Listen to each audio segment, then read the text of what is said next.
something?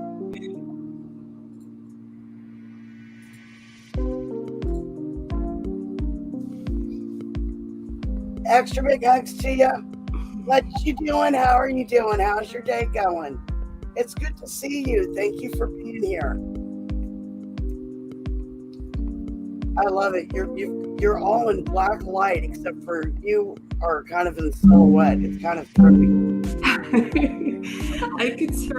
Maybe I could turn a light on. I like your hair beautifully. And I love how you got the little pom-pom. Those are too cute. Thanks. So what are you choking on today? Today we are going to start with, let's see here. We have some lovely pre-rolled homegrown. Oh, nice. I think this is goji berry. I think. Goji guy? Goji berry? Oh, goji berry. I was like, goji guy? What the fuck? I think that's what this one is. Maybe someone can tell me if this is right, because I'm not certain. He's jealous of the homegrown. Let's see here. So that's. Nice. That's pretty. I don't know. It grinds up real nice, like it slid into the cone without effort. So we'll start the night off with. And I still don't know where in the fuck I put my toker poker since last night. I know last night I was looking for it, and I don't know where it is. Mm-hmm. Hi, cool gamer. Evening, cool gamer. Hey, Captain. Yeah, the homegrown was real nice. It was a gift, and I deeply appreciate it. I have a tremendous amount of respect for people that can grow in general. I'm so bad with plants. I kill cactus. I'm just not good with plants. Well, this comes from a place where, one, it's legal to grow, so that's good. Right. I need to connect.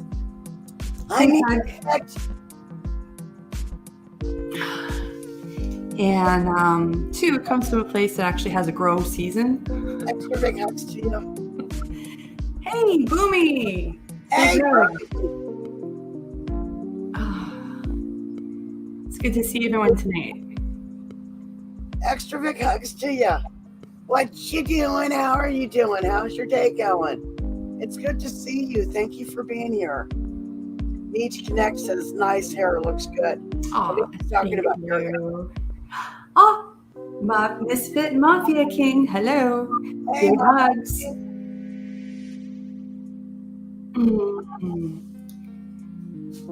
Extra big hugs to you.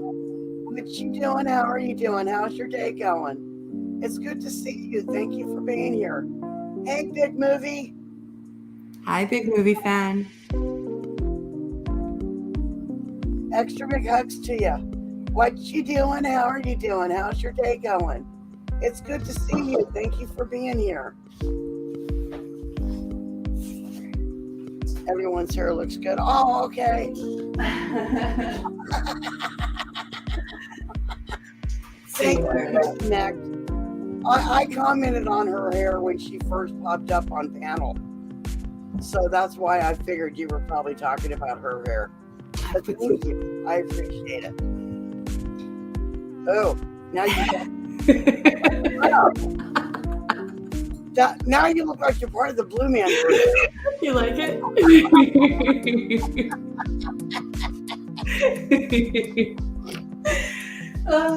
Violet, you look violet.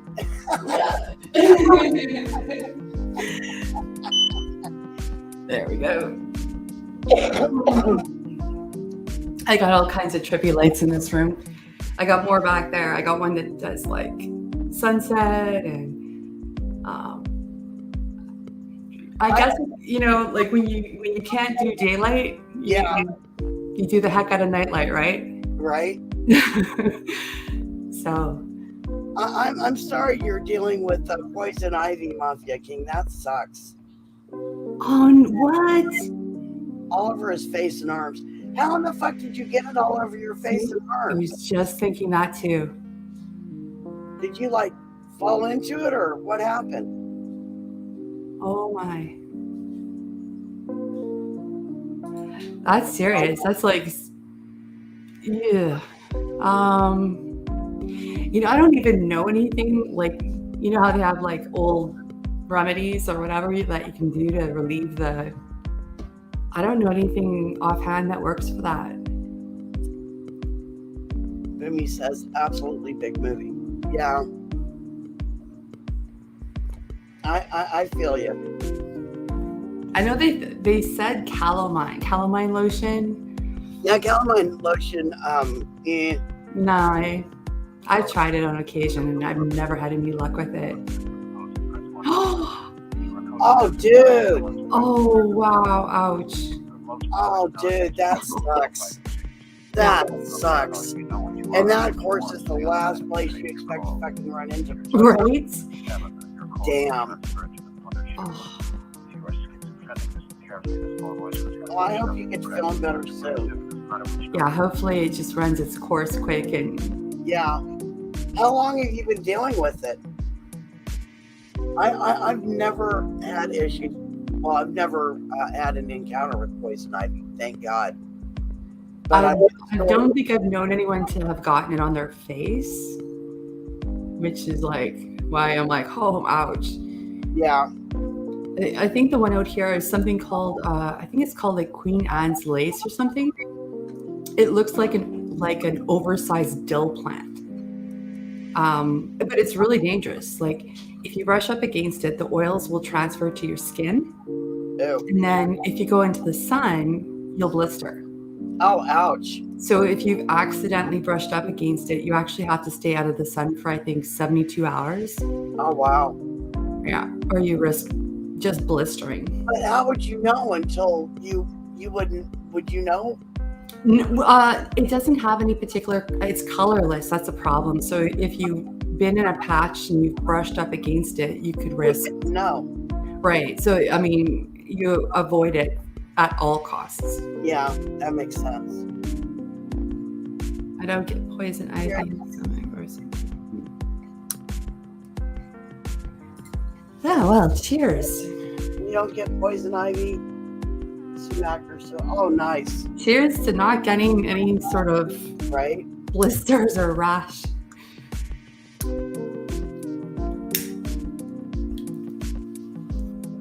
I just remember from when I had shingles. Oh my God, did that suck? Oh, I don't even have words for that kind of burn.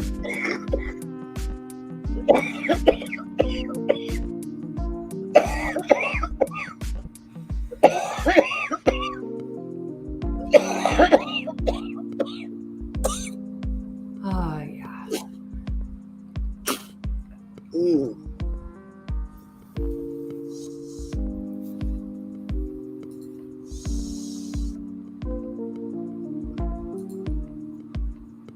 Mm.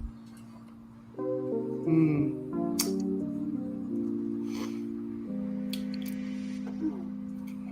Homegrown has a better taste, doesn't it? You know, I'm tempted. I've got my rolling machine, which is falling apart.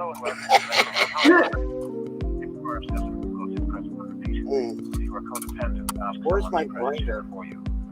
If you have multiple personalities, press 3, 4, 5, and 6. If you are paranoid, we know what you are, what you want. Stay on the line and we'll trace your call. What does hemlock look like? I don't know if it grows around here.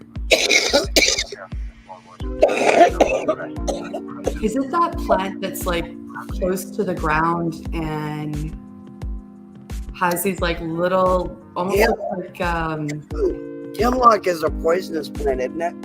I'm trying to remember what it looks like though. Hey, Mikey. Hi, Mikey.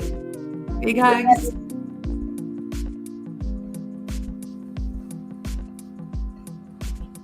Extra big hugs to you. What you doing? How are you doing? How's your day going? It's good to see you. Thank you for being here. Taller plant, tiny white flower. Oh, yeah. It's actually a lot of poisonous Let me plants. look it up. Hold on.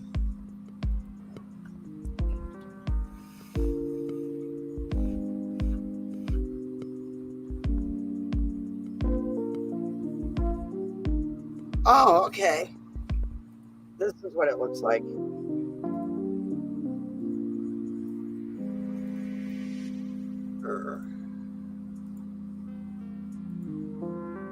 Hey, big movie fan, I think there's a new road trip movie, 2023 out, isn't there? Hold on. Oh, see, there you go. That's Hemlock, right?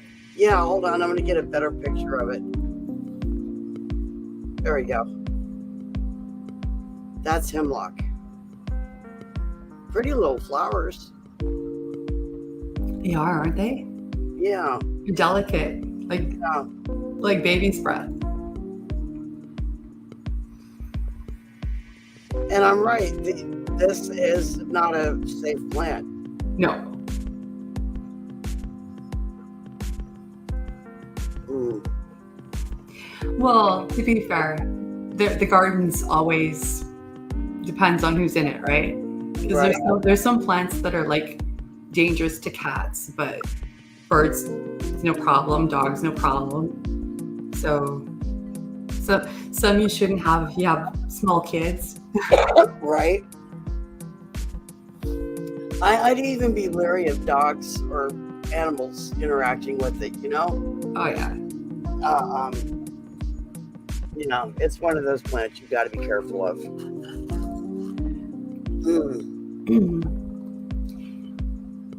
I'm trying to figure out where the fuck I put my grinder. I've got some flour called apricot jam. That sounds nice. Oh, giggity! I found my grinder. What's the bud look like? Well, okay, let me find some rolling paper.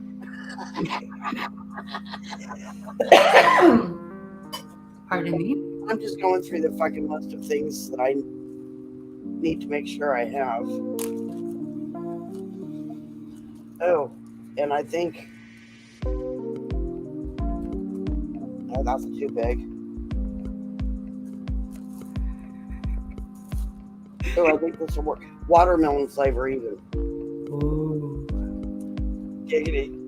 Somewhere I've got actual filters, but I don't know where those are. So I will use these little tips.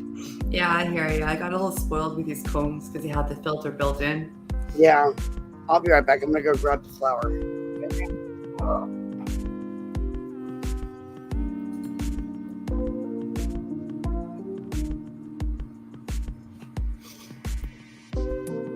So how's the week going? We're halfway there, hump day. I think it's like minus 15 Celsius here. I don't know what that translates directly into Fahrenheit. I think Tana said around 45. So I'm gonna have to turn on the lights so you can see.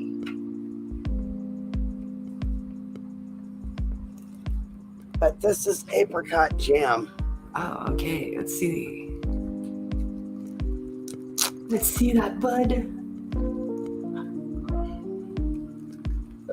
Oh, excuse me. Okay.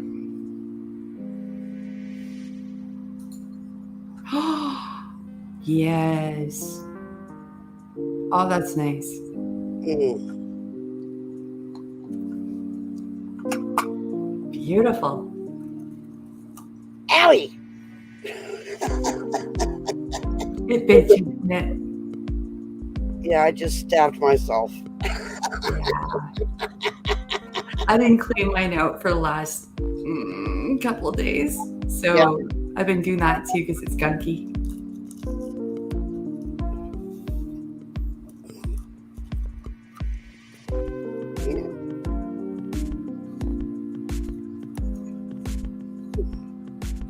I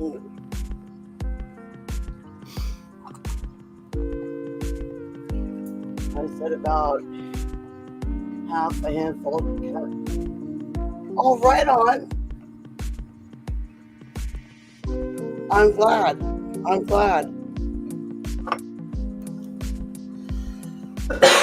Pardon me? Ah, that's good.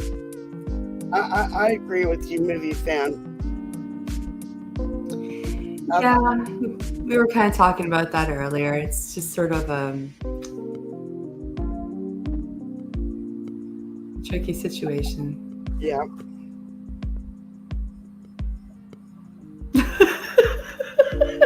Watching alphabet.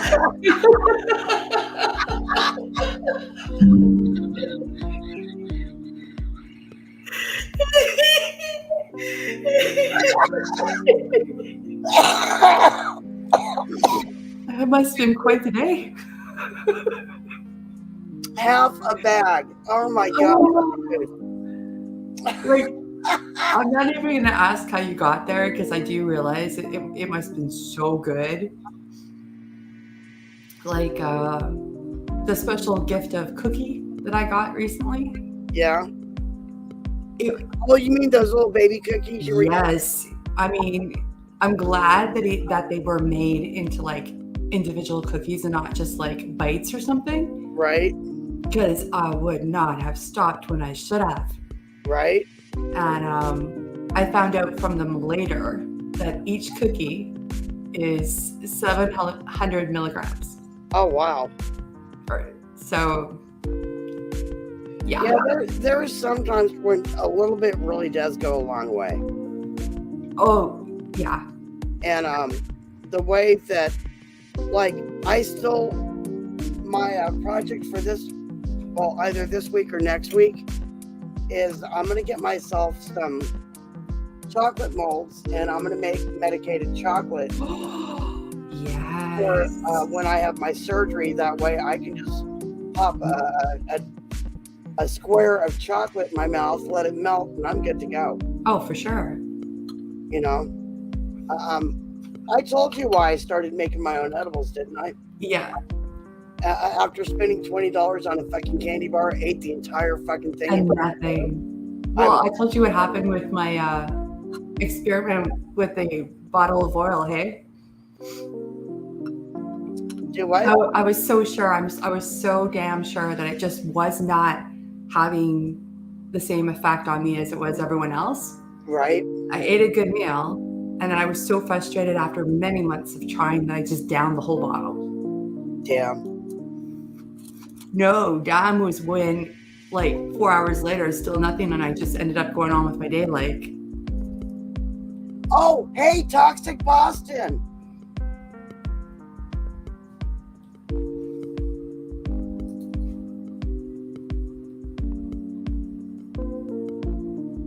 Oh, I didn't see you coming in. Extra big hugs to you. What you doing? How are you doing? How's your day going? It's good to see you. Thank you for being here. You gotta go. Okay. Thanks for being here, big movie fan. Now, Boomy, after you downed like half a bag, Extra big hugs to you. did that satiate the munchies, or did you get worse munchies? Take care, be blessed, stay lifted, stay safe. We love you, and we'll see you next time. Oh, that's great news. Great news, Captain. Burned a bowl and started munching. Yeah, that's legit. Half an hour later, it was bedtime. 3 more tomorrow. Well, that's a handful of interviews, so something's gonna pop up real soon. Okay, these are weird. I'm not. Half a bag, an hour later, it was bedtime. So these crutches are a little bit different. Okay. I've never used one like this before. It's got little Oh. perforation. Oh. Can you see it? I do. So I'm guessing that's to make You it just easier. like rip one off and then fold it? Well, I'm guessing that's to make it easier to I think so. Except for my uncoordinated ass. Good luck at bowling, big movie fan. And ask someone to press 2 for you. If you have multiple personalities, I love blow bowling.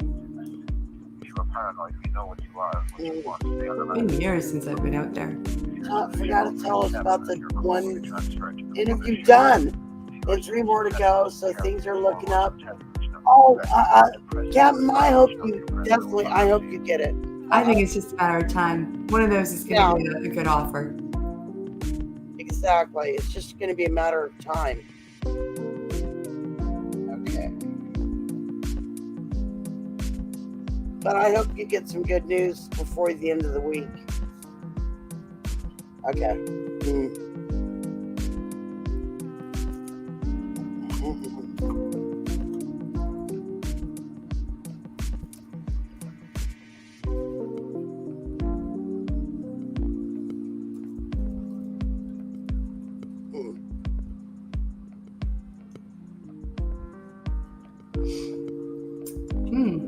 Getting closer to the filter, it's starting to get spicy.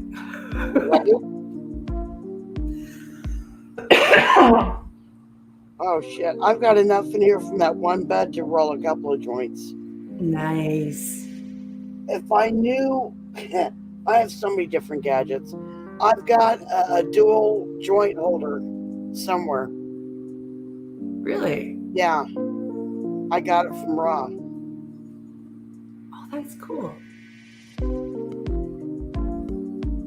Okay.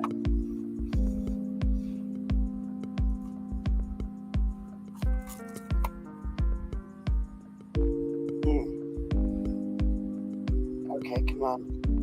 Now you got me thinking about that. I'm like, oh, that'd be kind of handy. What? Oh, the dual joint holder? Yeah. Yeah. I like it. I just got to figure out where the hell I put it. Okay. First joint I've rolled this year.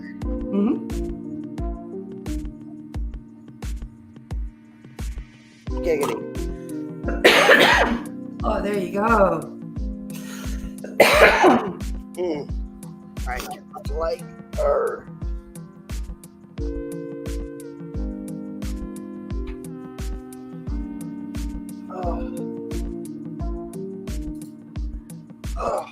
Michaela, hello.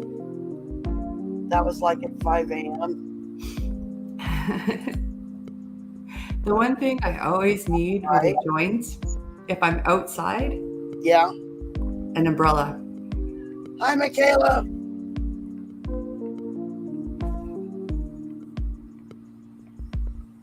Extra big hugs to you. What you doing? How are you doing? How's your day going? It's good to see you. Thank you for being here. This is going to be interesting because these are watermelon flavored rolling papers. So, giggity.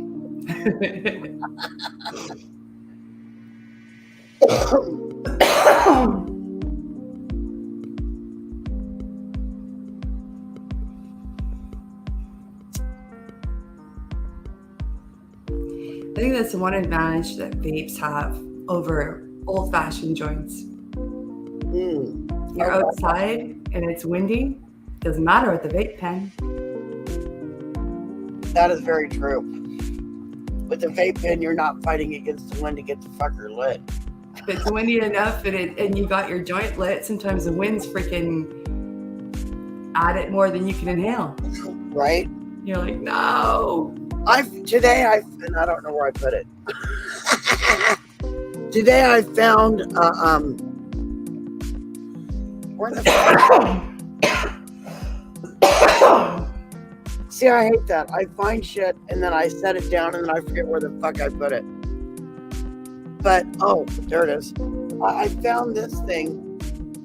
It was the first vape pen I ever bought. And I forgot I even had this case. Wow. How long ago was that?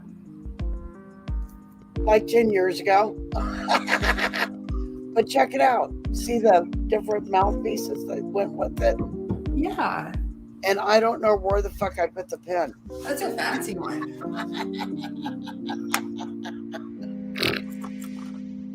Somewhere I've got a pen floating around that fits all those mouthpieces. I don't know where it is. You're at a friend's house. Fancy one. That's like a brand name one.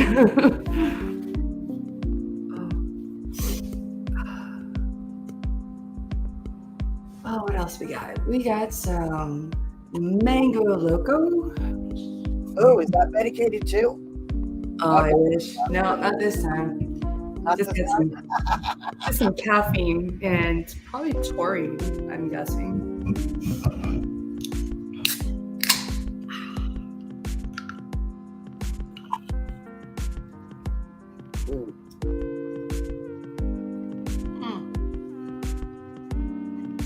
Did your cat meow? Or is that mine? What happened? Did your cat just meow or is that mine? I think that was yours. Oh, hang on. Yeah, it was. Now she's sitting in the chair, and I don't know where Poof is. Poofer! Poof! Well, there you are. Hi. She came running.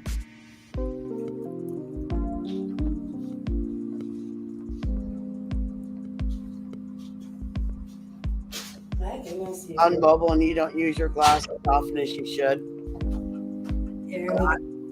I hear you, Bimmy. Oh, look at the pretty kitty. There we go. Hi. She's like, I'm out of here. I get the end. I get the bop. What a pretty kitty. Hello, Belle. Hi. I'll give her a minute. She'll settle. Yeah. She doesn't see me very much today, so I guess she was meowing. Yeah. I gotta admit, I did a good job rolling this. Not too tight. Not too loose. Perfect roll. Right?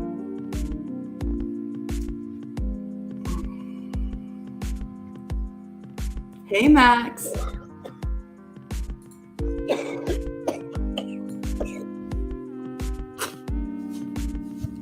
Hey, Max.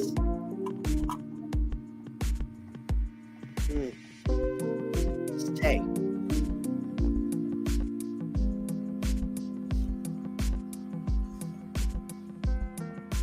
Extra big hugs to you, Max. Hey, Mrs. Max. Okay, you want out. Extra big hugs to you. What you doing? How are you doing? How's your day going? It's good to see you. Thank you for being here.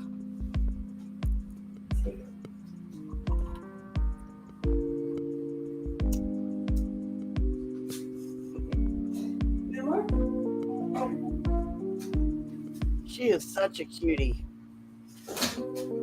Did you see the sweatshirt thing that I think I sent to you?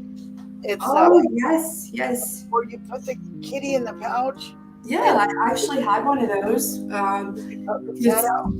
Not this kitty cat, because she doesn't like to be picked up and held. She just likes to be talked to and played with. But the other one's real snuggly. I used to put her in the pouch. She'll be here a little later on tonight. She always comes to bug me too. Oh, I got fur all over my face now. Oh, so you'll see why I couldn't put her in the pouch anymore. Because Miss Faye really likes kitty cookies. In fact, probably eats too many kitty cookies. Yeah. And there's quite a lot of rolls in the middle now, so she can't really. Well, she kind of half fits. My cats, they still look like kittens. Yeah. So, well, you've seen my cats, right? I've seen them, but like size-wise, it's hard to tell sometimes. Here, baby. Oh.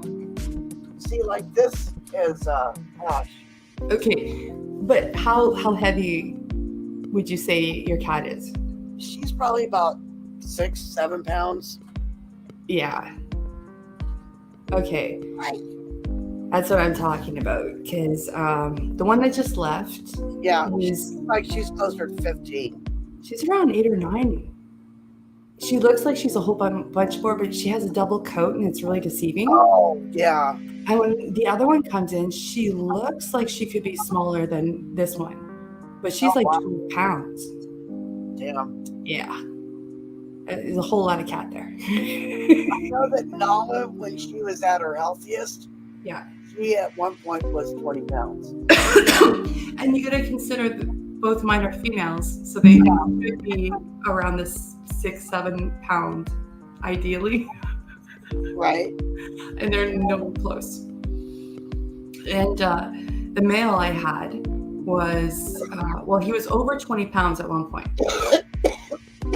So that's when we put him on a diet. We're like, okay, buddy, we love you, so we got to do something about this.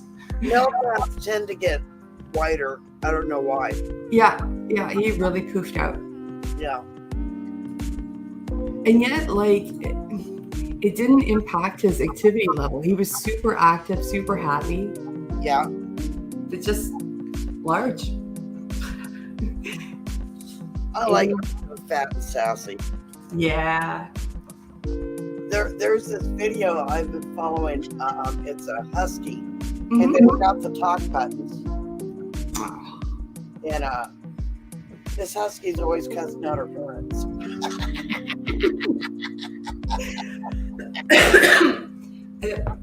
I really do enjoy the huskies in the neighborhood. Yeah. We have quite a few because of our climate. One of the things that I love about the huskies, they do not bark. No, they whine. They'll whine, they'll howl, they'll have that little snark. Yeah. They will not sit in the backyard just mindlessly barking for hours. So they're actually quite nice to have in the neighborhood. I don't know. It must be like a rule. Like every so many months, somebody adopts a dog that just doesn't work out in our household. Yeah. And then they put it out back and it just cries for like hours. That's so mean to do to an animal. It is. And like, what's worse is they have them removed, but like 2 years later, they get another one and it just over and over again. So I don't know. I think at that point they should stop being able to adopt dogs. Oh, I think so. You should have to pass a test for someone, for a life that is going to be in your hands for that many years, day in, day out, completely reliant on you. Yeah. You must have to do something to prove A it. pet is not just a pet. It's a fucking lifetime commitment. It's a whole life. Yeah. It's a complete life. And to treat it in any manner other than that was just disrespect. Well, So it's responsible too. oh yeah. It's not fair to the animal. That's how I ended up with 3 hermit crabs. Walking through Walmart and I see these poor little creatures in like 2 centimeters of sand with no water, no food. Just all huddled up, scared together.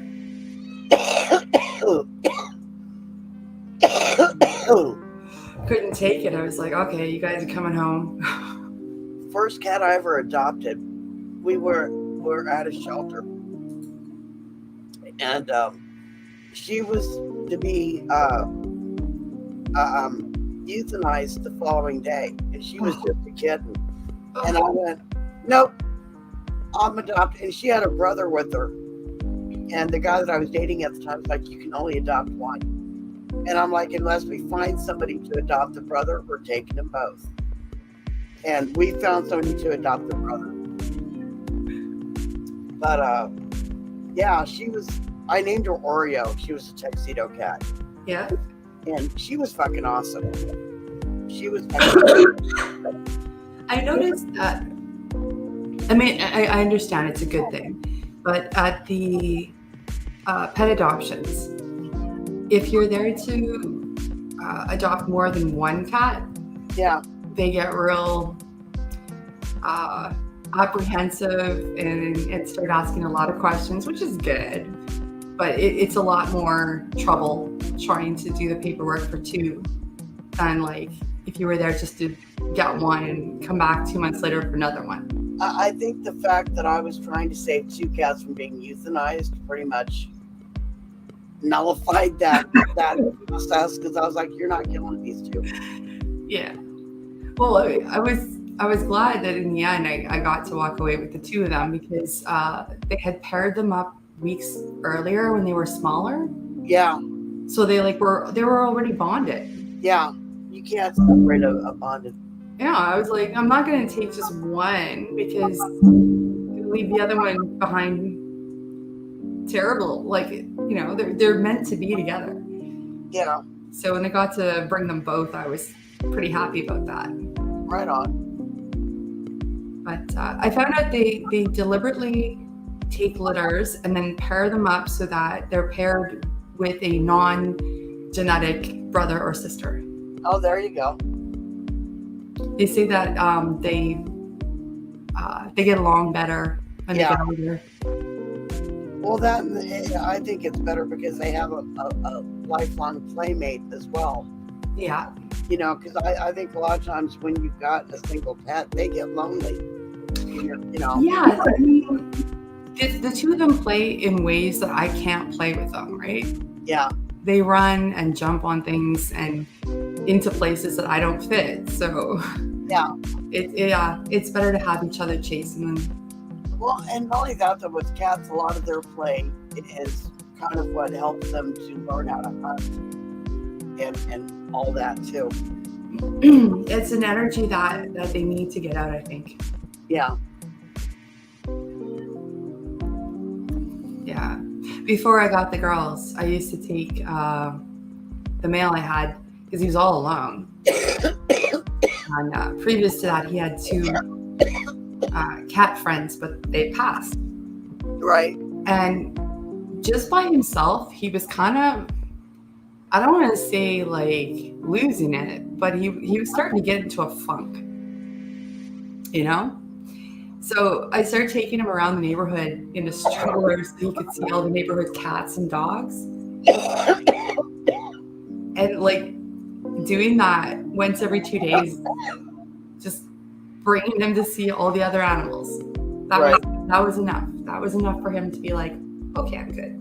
Yeah. I don't know. I guess they're way more social than we realize at times, I think. Yeah, I think so too. He made friends with some. He made enemies with others. Yep.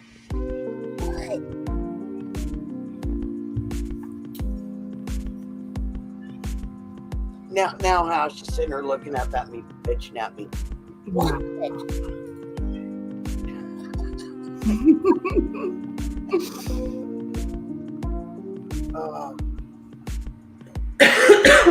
Yeah, today's Wednesday, right? It's midweek. Can you believe it? Pocket doc. I know. It feels like we were Sunday just a blink ago. I know, and it's already the 1st. Mm-hmm. Oh, I forgot that too. Well, look at that. It's officially February. Yep. Welcome everyone to the second month of the year.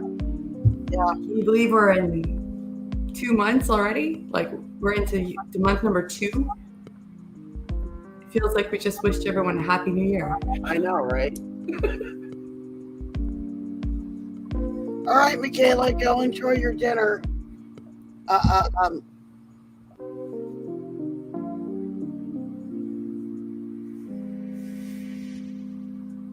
Take care, Michaela. You. Take care, be blessed, stay lifted, stay safe. We love you, and we'll see you next time. Have some dessert for us. Do what? Have some dessert for us. Right? Oh, that reminds me. I still need to bake an apple pie. Oh. Not just a Dutch apple crumb. Oh. Oh, I haven't had one of those in years. Oh, I love those. That's my favorite. Dutch apple crumb or cherry crumb? No, Dutch apple crumb.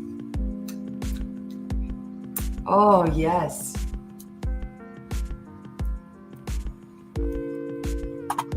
I want to make that, but I want to make it with crab apples. Oh my God. I love crab apples. I remember growing up with crab apples, and they really are better as a cooking apple than they are as an eating apple. Oh, yeah. They're not very good for just eating. Well, they're nice and tart. They have Yeah. a nice tartness about them. Have But once you bake them, you ever had a Jonathan apple? no. Fuckers are like this big. I can't even picture that. My great grandmother used to make apple dumplings out of Jonathan apples. And one apple dumpling was like an entire meal by itself. I would imagine. That's huge. Was it sweet, though? No, they're baking apples, and So so it would have been like chalky and very fleshy. And they're crisp, and they've got a sweetness to them, but they've also got a tartness to them. oh, wow. And what she would do is she'd core it, Yeah. put it in cinnamon and sugar, Yeah. and then stick cinnamon and sugar in the core of it, Oh, a little bit of butter in the core of it, and then cover it in pastry and bake oh it. wow. Oh my God, so That fucking good. Yes. So good. But I whenever she make them, that was like a meal in itself. So I loved it when she'd go, do you want a apple dumpling for lunch? Fuck yeah. Oh, for sure. No, I think so far. Well, it's only what I get in the grocery store, and because we don't grow apples around here. I think it's called a pink lady. It's it's got like a blush skin, but the inside is so sweet. Oh, I love sweet apples. Mm, Let me look it up. What's it called? A pink lady?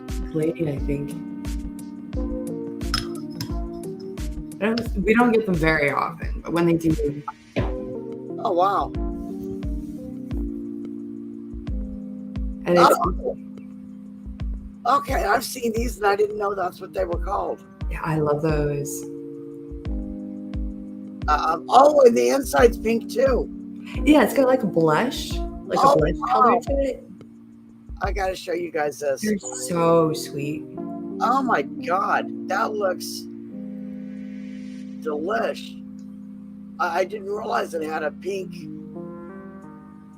cinnamon to it. But I don't think they're in season like very long. Maybe that's why we don't see them often. That's really unique though, to have that pink inside. Yeah, and occasionally you'll see it being real pink, like very pink when you bite into it, noticeably. Sometimes it's just kind of a hint of pink, a blush. Yeah. But they're always really sweet. You see, that looks like an apple that I would want to like dip in caramel. Oh, what would go good with it? You know what? It's almost like you know when you have strawberries and champagne because they pair really well together. Yeah. Like a light bubbly with these, I think would just be like, Right. yeah, something bubbly. Hey, Gabriel. Oh, Gabriel, hello, big hugs.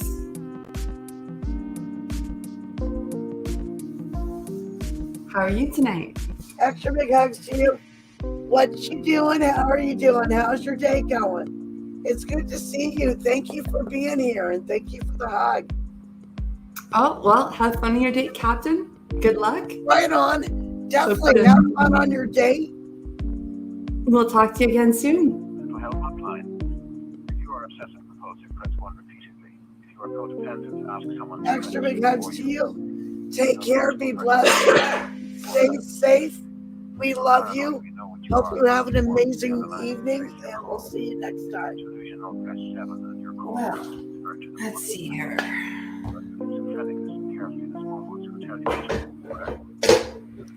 Moving on to the next pre-roll. See, and I'm still working on the first one. Let's see if I can get this one. It will show. Here we go. Oh, nice. Tiger cake. Tiger cake. Nice.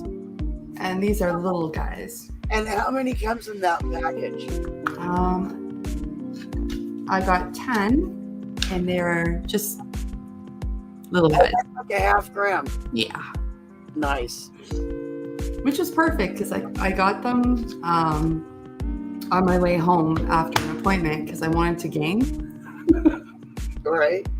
And I can smoke one while I'm playing, but I can't roll one while I'm playing. No, that's legit. So I just picked up the... I'm so glad to hear you're doing awesome, Gabriel. And it's sunny out there. That's nice. Oh, nice. It is cold. Colder than a witch's tit, Nebraska. Over here. It's warm. See? It is chilly tonight here as well. It's minus 15 Celsius. Yeah, see, that's even colder than it is here. Yeah. That's frostbite in a witch's bra. To put it in terms anybody could understand, you crack open the door, and instead of the door just opening, it actually cracks. Like it actually does that frigid crack. Yeah. And then you step outside, and with that first big deep inhale, the insides of your nose just stick together. No, see, that's the kind of weather that knocks the air out of me because I'm just like, ugh. Yeah, you're trying to inhale, and literally the cold air just can't. Yeah, it's like, nope, reject, too cold.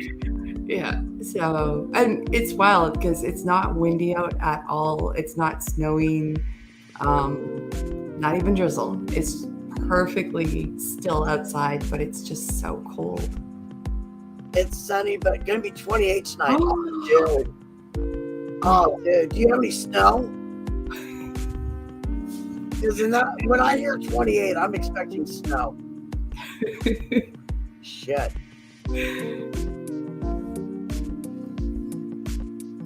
Oh, dude, we're expecting rain all the way. Yeah. Starting Friday, intensifying Saturday and Sunday, and then going on through Monday, Tuesday, no on Wednesday, again on Thursday. So the day I go for my ganglion block, it's just be cold and cloudy. That might not be too bad.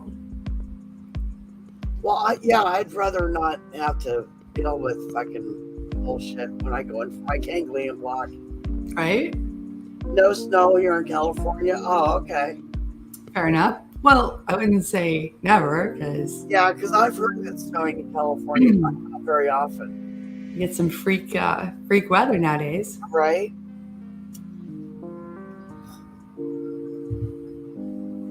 I haven't seen thunder snow myself yet, so I've heard it, but I haven't seen the flash.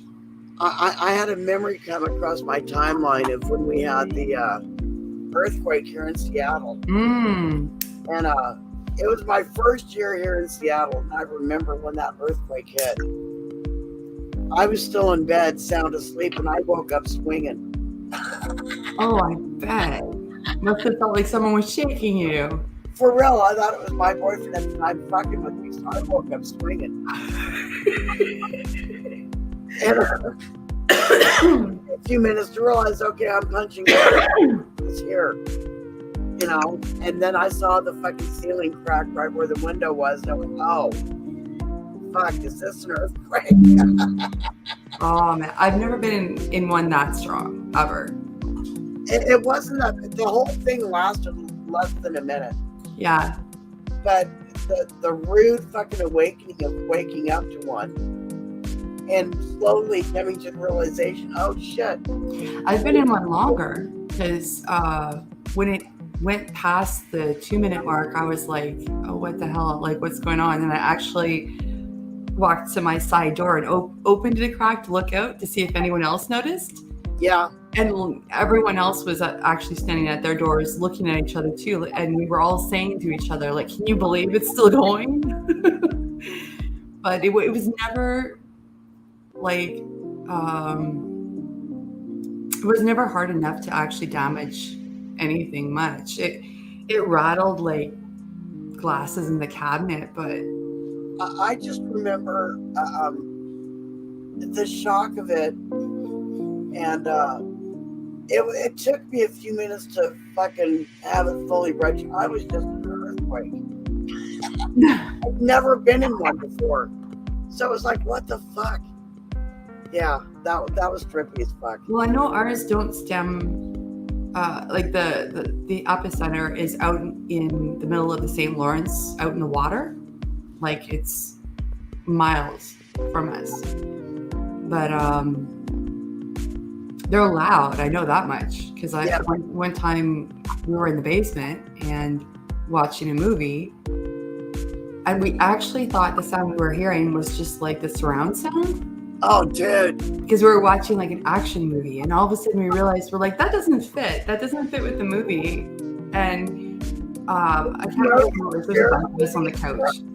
No, nothing was moving. We just heard it. We could hear this loud thunder. Oh, so, wow. One of the guys paused the movie, and then we all kind of listened, and we could hear up above on the main level, like a rattling of the cupboards and stuff. And we're like, oh. It was actually an earthquake. We just weren't feeling it because we were in the basement. Oh, wow. That's trippy as fuck. Yeah. So everybody that wasn't in the basement felt it. Definitely. You guys just heard it. Yeah, we just heard it. That is weird as fuck. So basically, you were in the safest part of the house. Oh, for sure. Hands down. Not a doubt. Like there was nothing moving down there. Yeah. And like I say, it was just... they were all coming out from the St. Lawrence, and I don't know what's changed. I don't know if it's like climate or something else in the environment, but we haven't had one since I'd say 2012. Damn. And we used to have them every spring. Gabriel says they had a big earthquake a couple of years ago. It's 6.7. Oh. Yeah, that is. Okay. Yeah. Ooh. I couldn't imagine. I really couldn't. I don't remember how big the one was that. Trying to figure out. Oh, hold on. I posted a video. Yeah. What the fuck am I doing? Ours, like, they registered, but they were, I think, like 2.8s, and maybe the biggest one, which was still far away from us, was maybe like 3.4. Yeah, the one that hit Nisqually was a 6.8.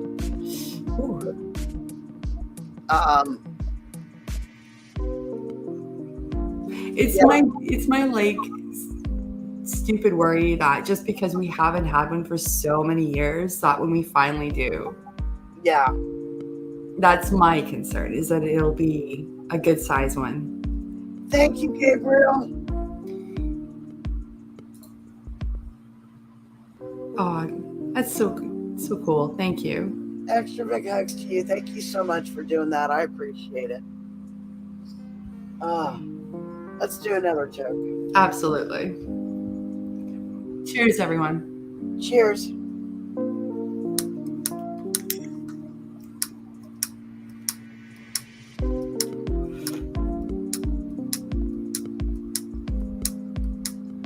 Come on, you can do it. You can do it. There it goes. Woo! Fucking torches fucking with me. Nope. I'm gonna teach you for a while.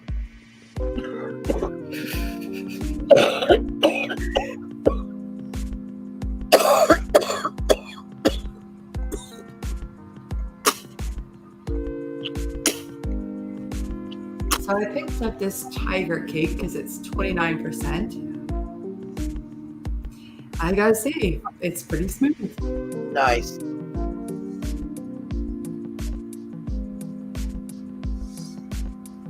I think they're like half grams for a good reason, to be honest.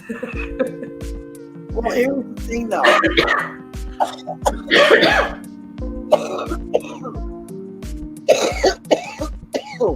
I would sit and smoke all 10 of those and not bat an eye Yeah. and not even think about it. That's what I mean. The thing about when I smoke flower, I can smoke it all fucking day long. Yeah. It's when I start doing my dabs and hash that when I compound the way I'm doing it, that's when I feel it. Yeah. But Like, I noticed that even just their half, if I am, I don't know, watching movies or gaming while I'm smoking, oh yeah, I noticed it's better to have smaller ones so that I have like a break and let it kick in before it just keep going and keep going, you know? that's legit. Just because, I mean, sometimes even though you could smoke all 10, you might only actually need 6. Yeah, well, yeah. So Thing about those, that's I what I mean. don't like smoking and wondering, am I feeling it yet? I want to know I'm feeling it. Yeah. And that's one of the reasons I love doing dabs so much, because within fucking 15 seconds of doing it, I'm feeling But it. I didn't notice, like, some strains do hit right away, and you know right away. And then, like, others are, like, sneaky. You know, that's when I discovered the subtlety differences between a CBD Yeah. and THC. Yes. And it took me a while to realize that with CBD, you don't feel it. It's not a head high. No. It's a body high. Like a little buzz. But it's a body high. Oh, yeah, for sure. And it took me a while to realize, oh, wait a minute. I'm feeling it. I'm just not feeling it up here. Right. You know, Now, that sort of body high, you actually do feel if you were to smoke a ton of it. yeah. And of course, you're sitting, right? You're sitting, your heart rate is flat. Well, not flat, but like, Yeah. you know what I mean? Now, if you got up and all of a sudden went for, I don't know, a boot on a treadmill or a run outside. Hey, Ricky. Oh, hey, Ricky. Instantly, now you know you're high because your body feels like it's full of helium and that you got bouncy springs in both feet. Extra big kitty hugs to you. Yeah, I feel you. Well, that's one of the reasons I like the giggly ones. Yeah. The ones that are more uplifting, and you have more of that euphoric, Giggly kind of yeah. bouncy energy. Yeah, for sure.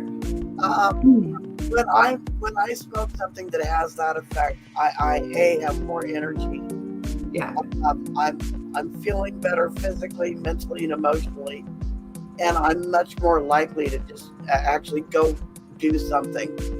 And, Yes. Like, I know they were doing studies that were showing, like, on average, pot smokers were... Hey, Cody. Oh, hi. Hey, Cody. Pot smokers were known to have smaller waistlines on average than non-pot smokers. Big hugs to you. Yeah, I hear it. I think in part that was probably those people who use a lot of sativas. Yeah. Because go-go juice, hello. Well, here's the thing, though. I have to be careful with sativas because of my PTSD. Oh, for sure. Sativas fuck me up on a level that's not right. Because if it goes wrong, it goes really wrong. Yeah, it's overwhelming. Yeah. They throw me into panic attacks. I don't like that. It's kind of, it's okay if if you've been there a few times and know that warning sign of, oh, here we go, because you can pull back. You can be like, okay, you know what? It's fine. I'll stop here. I'll do some CBD or. Yeah, actually, that's the one thing. One of the things I really appreciate about cannabis. If I have a bad reaction to a sativa, I can counterbalance it with a CBD and an indica. Yes. And then you're okay. Yeah. But the first few times that you experienced a little too much sad and didn't quite know what was going on, it is overwhelming. It's very, what is that word? Like when your sensory is like overloaded. Yeah, you're just overwhelmed. Yeah, where you, like all the information's coming at you so fast, your brain just can't. Overload. Yeah. You just sort out. And then you're like, what is happening? And it's not till later you realize, oh. I remember when walking through the market and I had a panic attack. Oh, easily. One of the vendors recognized it. And, Tana, come here. And they had juiced the entire plant. They cut it down right before it started flowering, and they juiced it. And they made the serum out of it. Okay. And he poured this cannabis syrup over some ice cream and gave it to me. He goes, here, eat this. Oh, okay. And within 15 minutes, panic attack gone. And it was the I really, really made the connection between CBD and it being able to counterbalance an anxiety attack. Right. And it was awesome. It was fucking awesome. It worked better than half the fucking meds you get from a doctor for fucking anxiety. Oh, CBD is wonderful for that too, yes. I highly recommend if you have the means to do so, grow some plants, cut the roots off, and juice the entire thing. It's, oh my God, you'd be amazed. That's a cool thing though. It's like, it's not just self-medicating, it's self-care. Yeah, because you get, what you need when you need it. And if it's going wrong, you do have options.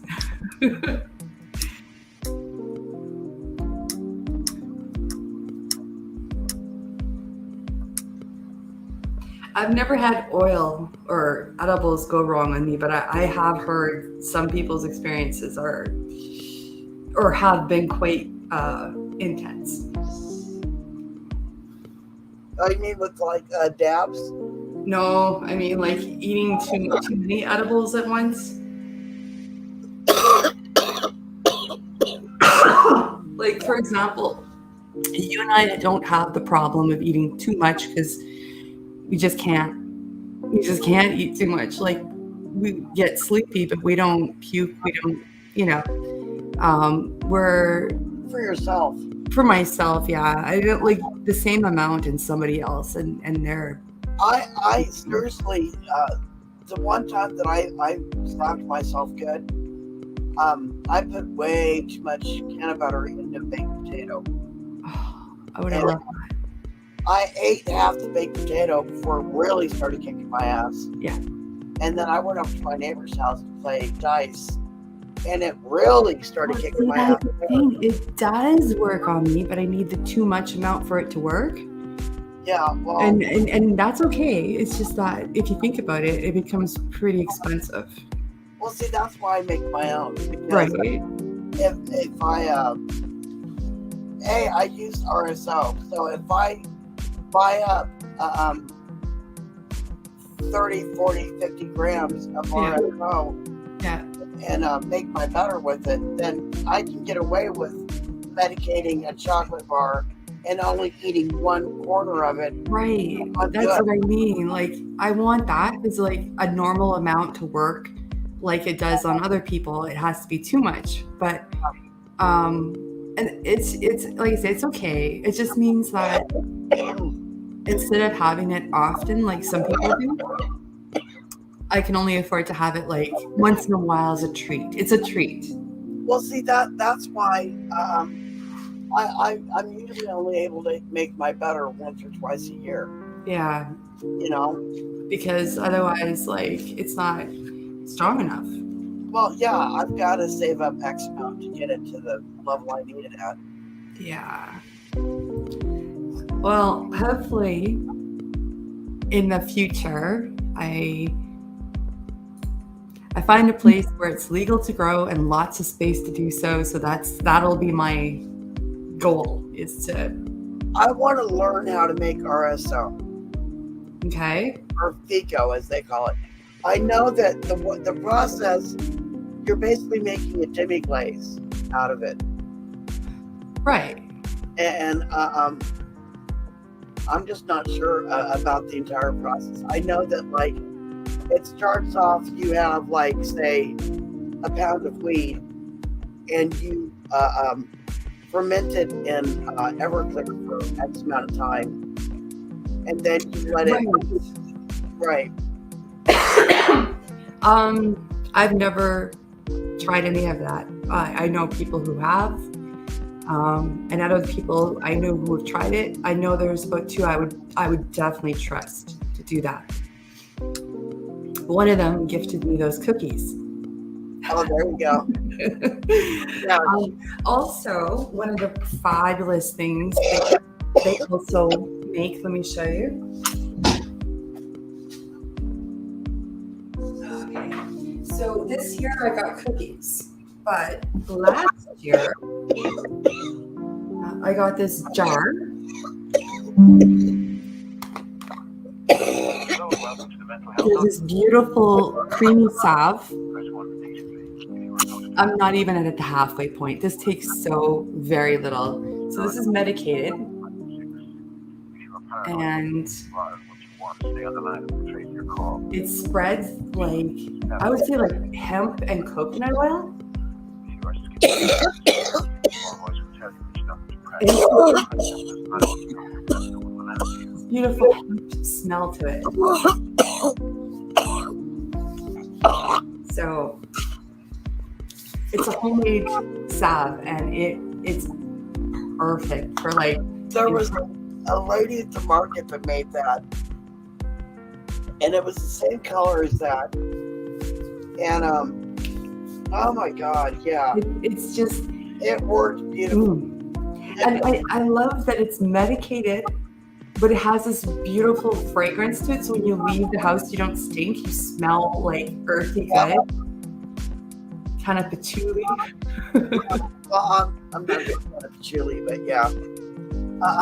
But I like the fact that it absorbs into the skin good. Oh yeah. I noticed that when I touch other things, I'm not leaving my fingerprint. Right.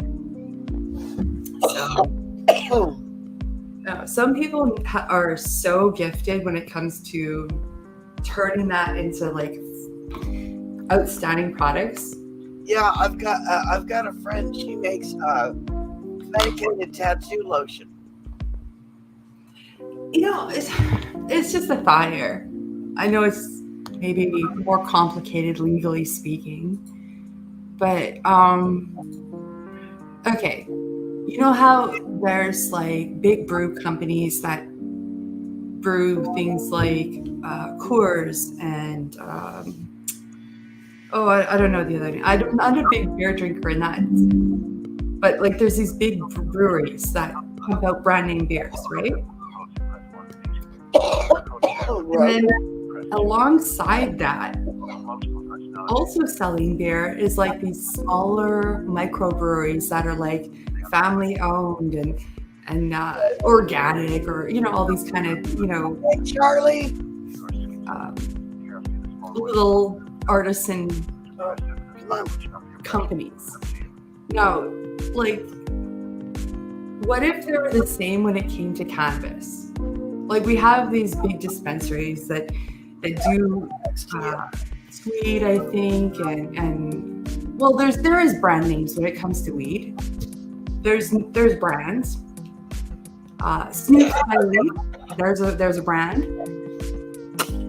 What if we allowed for like sort of a micro farm sale of cannabis? Well, see that's what the cannabis market was like. You had growers, you had people that made their own products, you had people that made edibles, you had people that made their own BHO, you had people that made hash, you had people that all kind lotion, whatever. They all were in the same spot. And the good thing about dealing with the growers directly is so you essentially had a farmer's market for cannabis. Yeah. Holy It was fucking awesome. crap. It was fucking awesome. We need more of this. Yeah, we do. Yeah, we do. I'm like, it really happened? You had it? We had it. We had it. Did you have it for like a couple seasons or? I was a proud member of the cannabis market for 2 years. And it was fucking phenomenal. It was awesome. We need to bring that back. Yeah, we do. And the cool thing about it was not only were you able to see the cannabis and pick it out and smell it and all that shit, and they would show you the trichomes, but they also educated you. So you're talking right to the growers. Yeah. And the growers, they would sit and educate you. You know, like, this is the difference between a sativa and an indica. Yeah. A CBD. These are the component breakdowns of it. Here's the terpenes. Here's all of it. And I learned so much just being around them. And it was such a fucking honor. It was such a pleasure. And you must have had a lot of people come, not just because they want to consume cannabis, but to come to get like education like you did, where, you know, if you're interested in growing or if you're interested in various stages of the process, I'm sure that they were the people to talk to. Well, not only that though, but like, especially, you know, no matter what illness you were battling with. Right. A lot of them could give you a breakdown of, they knew what effect each one had. Right. Fighting nausea and shit, they would recommend, you know, XYZ. If you had issues with not being able to smoke but could only do edibles, they could give you, you know. They could really assign you a strain. And the other thing they'd let you do is a lot of times they'd let you try something. They had a smoking area, and people would come and hang out for, you know, a few hours, medicate, do their shopping, talk to the vendors. They had a dab bar. It was fucking awesome. That sounds so relaxed. It was very relaxed. I bet that crowd was a happy crowd. Oh yeah, and the thing about those, I knew every vendor and every patient that came in there because we hung out, and we got to hear each other's struggles, hear what each other was dealing with, and so that led to more than just a market, like a community. Yeah, very much community. See, we need more of that. Yeah, definitely. It was. I didn't think I would live to see it in my lifetime, and we had it for 2 years, and we lost it. And what the fuck? I think we'll get it back. I don't know what's changed in the rules. I don't quite understand it, but I do remember in the early years where before cannabis became legal for everyone in Canada, and it was just like medical patients. We didn't even have dispensaries yet. Yeah. The description that they were giving us for each strain, it did actually have like recommended use. And it, like we said, in the bottom, it would say if you have this condition or that problem, that this was better for that particular ailment. And the thing about it was like that for 2 years. We were getting this great advice, and then all of a sudden it all changed, and they could. And when the dispensaries opened in the beginning, if you walked up to the counter and said, I have really bad anxiety and terrible insomnia. They'd be like, oh, I have 2 strains you might want to try. Yeah. Now they don't know. And now when you walk up and say the same thing, they say, oh, I'm sorry, I can't advise you on that. Yeah. So I don't know what changed. Hello and welcome to the mental health hotline. If you are accessible at home, press 1 of these three. Someone's pressed. I don't know if anyone else has had an experience like that, going in, inquiring about different strains or. Well, the thing about it was there was really a learning curve to it because you learned about the different strains and what worked for some people didn't necessarily work on you. Exactly. You learned what worked on you, but you were steered in the right direction. You know? I think it is such a wild experiment to be, to try. It's a big journey to begin with. The help was really appreciated. It was like, well, not only that though, but it was also other patients showing support to other patients. right. You know, we all had something in common. I just feel like it's kind of weird that I can still walk into a liquor mart and ask them what wine pairs best with the fish I bought, and they'll tell me. Yeah, But if I walk into a dispensary and say, do you have anything, what strain is particularly good for migraines? yeah, they don't And know. they do know that there are strains that are better than others for that. And what they generally do is they tell you look it up. Yeah. It's not very helpful when you're there. Okay. So, Or what's the other thing too was I appreciated was when you went in and they knew you were a newbie oh, yes. and they would welcome you, they would educate you, they would sit you down. If you'd never smoked a pipe or whatever, Yeah. they'd show you how to fucking do it, and they would invite you to sit here for a little bit, relax. You know. Yeah, and now we're not allowed to. Well, there's the sign that says you must take it off premises. Well, and here's the thing: we had an outdoor smoking area and an indoor smoking area. It was fucking beautiful. And that's the way it should be. Yeah, Like I there know should they've be a got- designated spot. I know they've got something similar to it in Oregon, and I think it's even run by the same guy that ran the one here. So I'm looking forward to when I go see my son. Mm-hmm. I want to make a trip up there. Oh, yeah. You know, be able to sit down and get my little goodies and sit and chill for a minute. Yeah. Yes. Hey, Mafia Queen. Mafia Queen, big hug.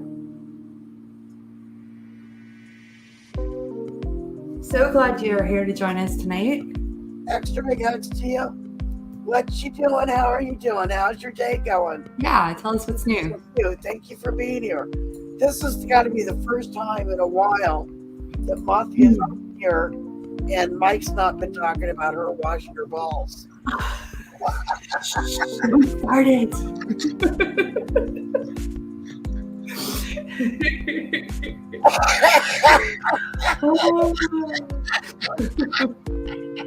Sensing fate, there are ya?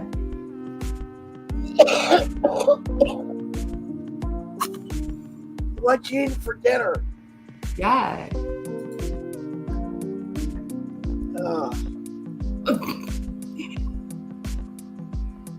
He was in the tub when he was talking. Oh, okay.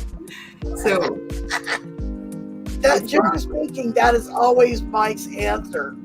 I go, either I don't have to ask, they'll just volunteer.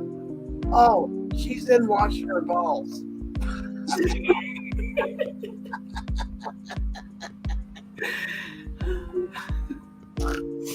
Oh, damn. Lasagna. Ooh. oh, yummy.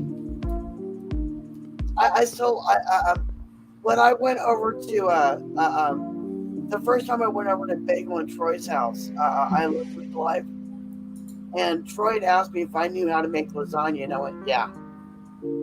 So you guys tell me the ingredients, I'll buy it, you make it.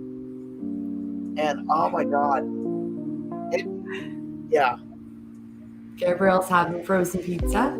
Oh, there you go. Those aren't too bad. I like those. He's just mad because your balls are. I wouldn't doubt it.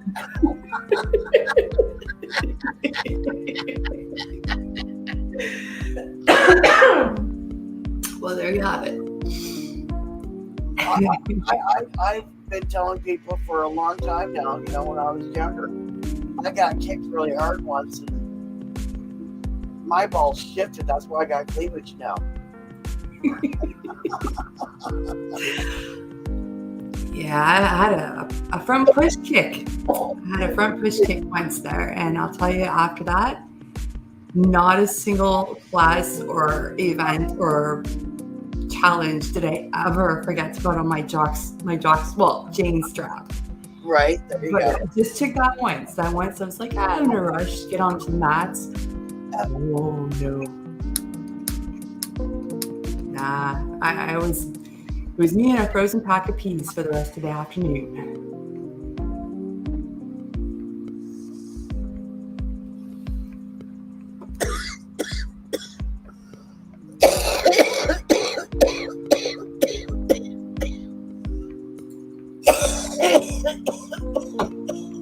Now you'd think getting punched in the boob should hurt me.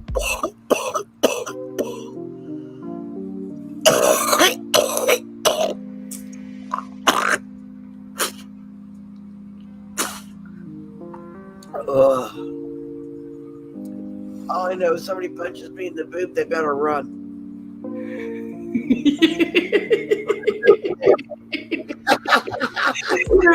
I just instantly pictured someone coming in that close to punch you in the boob. You probably got them in a headlock. They're on their knees and they're crying. So yeah, I would have to agree.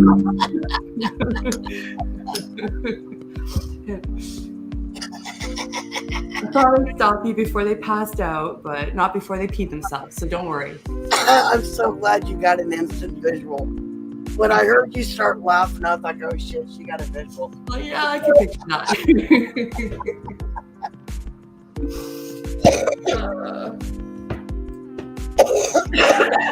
Pardon me.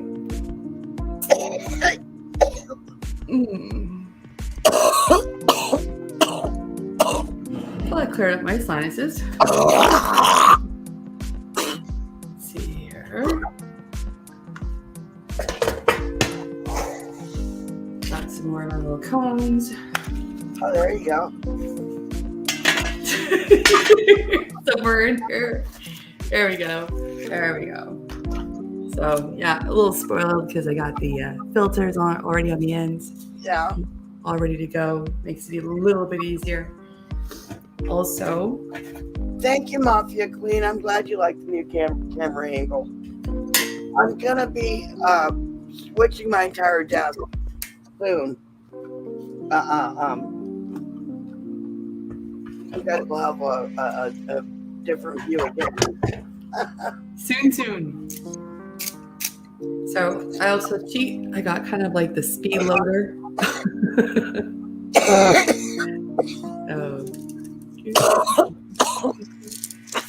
This fits right on the end. Gabriel, I'm so glad you're back. I'm sorry that you've been going through a lot, but we've missed you. Yeah. I'm glad you're back and doing better. It's always nice when people make their way back, even if it's been a long time.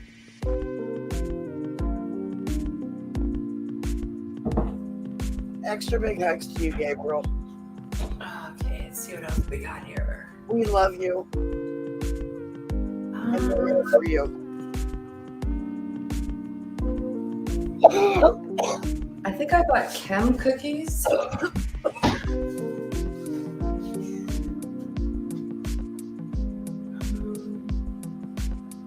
Yes, I did. Oh, I want to try this one. Okay. Crack this one open. So it's Doja, and this is, it's not unicorn, it's unicorn cake. Oh, nice. Now There. there, Big hugs. Extra big hugs to you. I'm sorry, I didn't mean to cut you off. No, Bear, what you smoking? I got something called unicorn cakes. No, show us again. I'm sorry, I didn't mean to cut you off. See if I can get the right there. Unicorn. Nice. Nah, I bought it thinking unicorn cake, but it's cake. Right? Have your cake and eat it too. Right? Smell. What you got there? Hopefully something to cheers with us. Right? Oh, excuse me. Okay. I'll break into this one.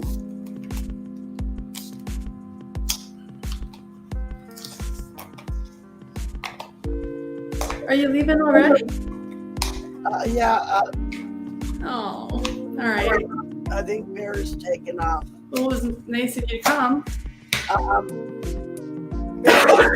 Good to see you.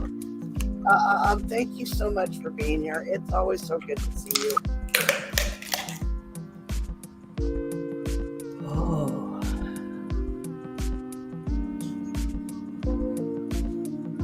Extra big hugs to you.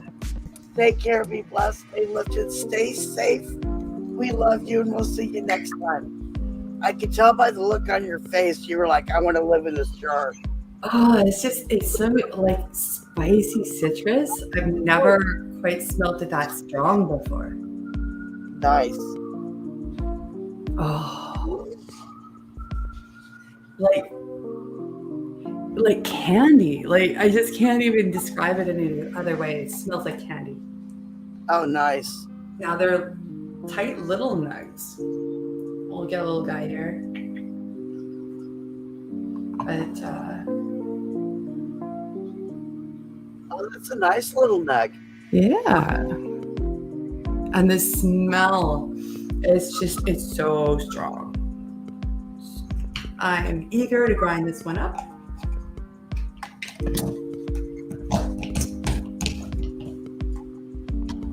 And once again, sorry about the noise. I'll mute it so you guys don't have to hear this part.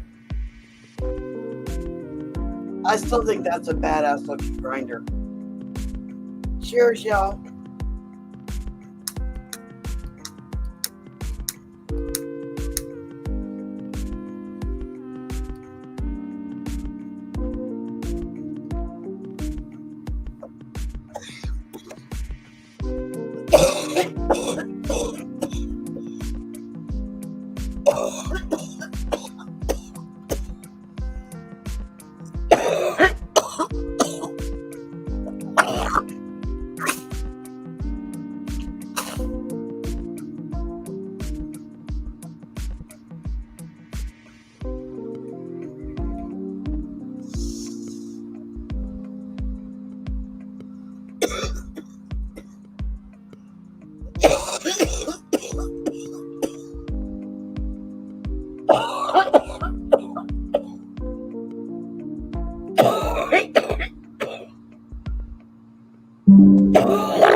Hello and welcome to the Mental Health Hotline. If you are obsessive compulsive, press 1 repeatedly. If you are codependent, ask someone to press 2 for you.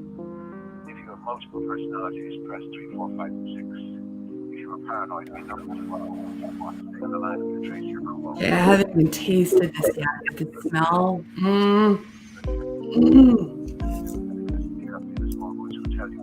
This might be my new fave.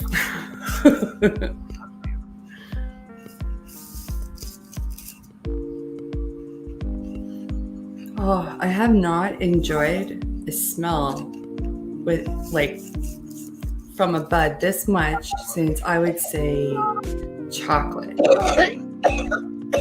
Old school chocolate.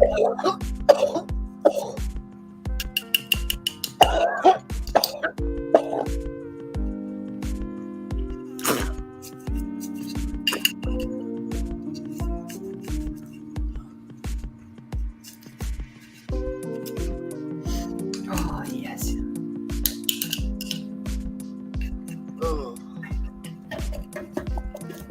Welcome to the Mental Health Hotline. If you you are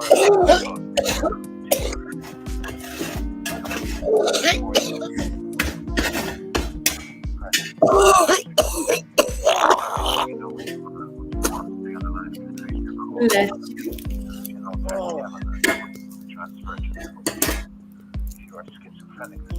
Oh, Bear's not taking off. Getting. Oh, okay, great. Oh, Good. right on. I was like, that was a short visit. Hey, how are you doing, Michaela? There we go. Let's just move this out of the way. Okay. Mafia Queen says, "Wow, thank you much. Thank you much. Bear got you back."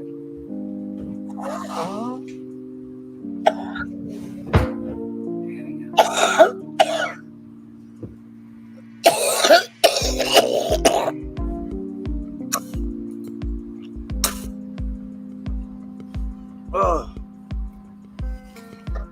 oh, sorry, I'm over here dying. It's okay. Go and recover. To anyone else who's still standing, if you got yours, I got mine ready. You know who we're missing? Timekeeper. Timekeeper would always tell us we missed 8:20. Yeah, what the time? See, no time, no go. Just lose track. So, cheers, peeps. He's usually here by now. He might show up yet.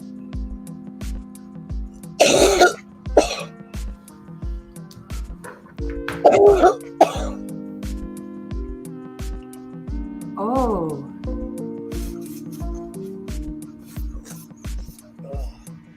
Oh, yeah. Oh, That's spicy. oh, is that a spicy meatball?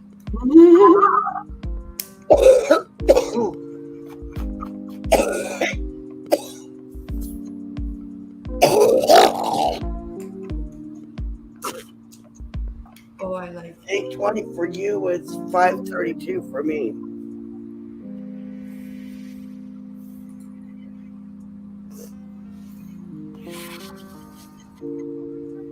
Oh, keep rolling, Bear, because you know what? I'm going to roll another one after this. It's so good.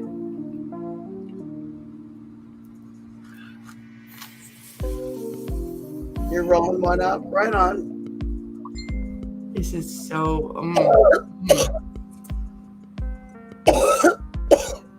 Now I see what all the fuss is about. Right? This is a good strain. Good shit, Mater. Yeah, this is by Doja. I wasn't sure if I was going to even like it, so I only got like a 3.5 gram to try it. So far, I would definitely get a bigger one of this. Max says, "Bring it, Alice." I like this one more than Tiger Cake. I can say that. Out of the two cake, there's Tiger Cake and there's Doja. There's Unicorn cake. I love it. Right on. Freaking love it.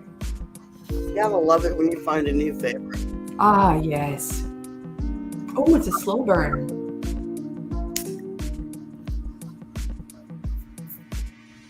That's the one thing with the papers now that I think intentionally Yeah. go out. If you're not constantly choking on them, it saves you from burning up your weed. Yeah, it does. And there's nothing worse than one of those strains that you just can't put out and you just lit it and there's like the doorbell. Oh, fuck, yeah. You're like, I've stayed and finished it and been like, yeah, I'll get to it later. Right? I mean, I feel bad because I'm sure people know I'm home, but it's like, I'm sorry, I'm not going to answer the door with it. Well, there's nothing that says that just because you're home, you have to answer the door or the phone. True. Sometimes you need some me time, and, you know, True. you don't need to ask permission for it. Like if I can butt out and just, yeah, of course I will. But I draw the line at answering the door with one lit. Yeah, that's good. You never know.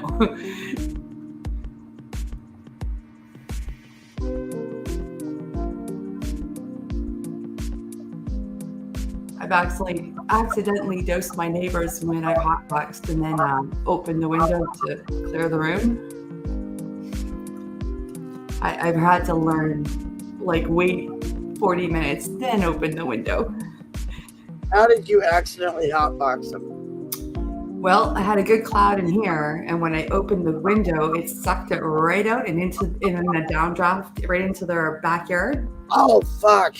So their company that was over for like a little midday barbecue.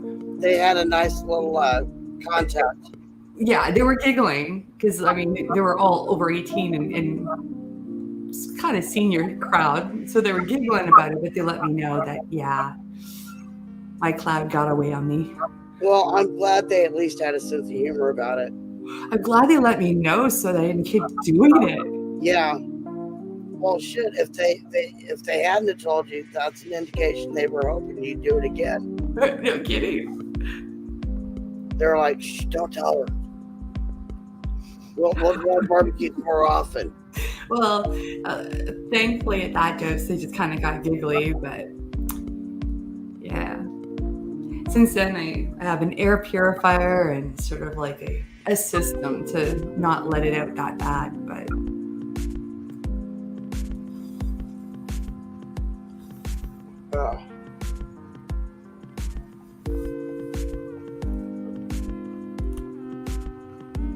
maybe one day they'll make like specific filters for that. Right. That way, you know, people in apartments won't have to worry. Although I've said before, and I'll say it again, if they ever made a perfume out of certain strains of weed, I'd wear it. Oh, yeah. Oh, yeah. Well, yeah, it's because to us it doesn't smell bad or like it's not offensive. So. No, certain strains of weed smell really fucking good. And yeah, I'd wear that as perfume, no problem. Well, it's kind of like non-smokers, like people who don't smoke anything at all, how they can smell cigarette smoke on smokers. Yeah. Even if they hadn't had any that day, it's just like kind of in your hair and your clothes and some of your personal items. Oh, I have no doubt I go around smelling like weed. Yeah, I've been told that too. I've actually been told. So I know I do. But then, you know, I figure I'm not in direct contact with like little kids every day.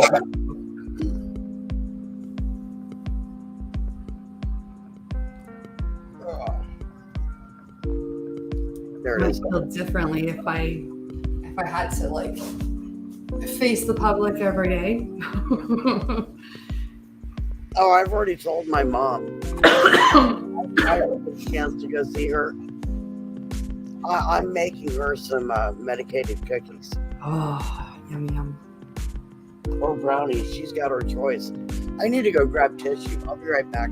Go right ahead. Maybe I'll just medicate the baby take her for it.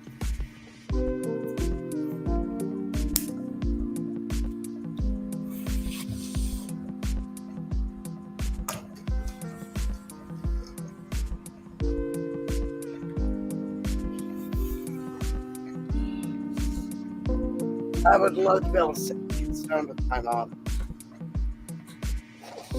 Yeah, I'm with you, Queen. I just started carrying like, well, yeah, depending on how long I'm going to be out, but I just started carrying it with me. And oh, I do too, but the only thing is sometimes I have to remind myself, oh shit, maybe I should take it out of my purse. I'm going to such and such a place.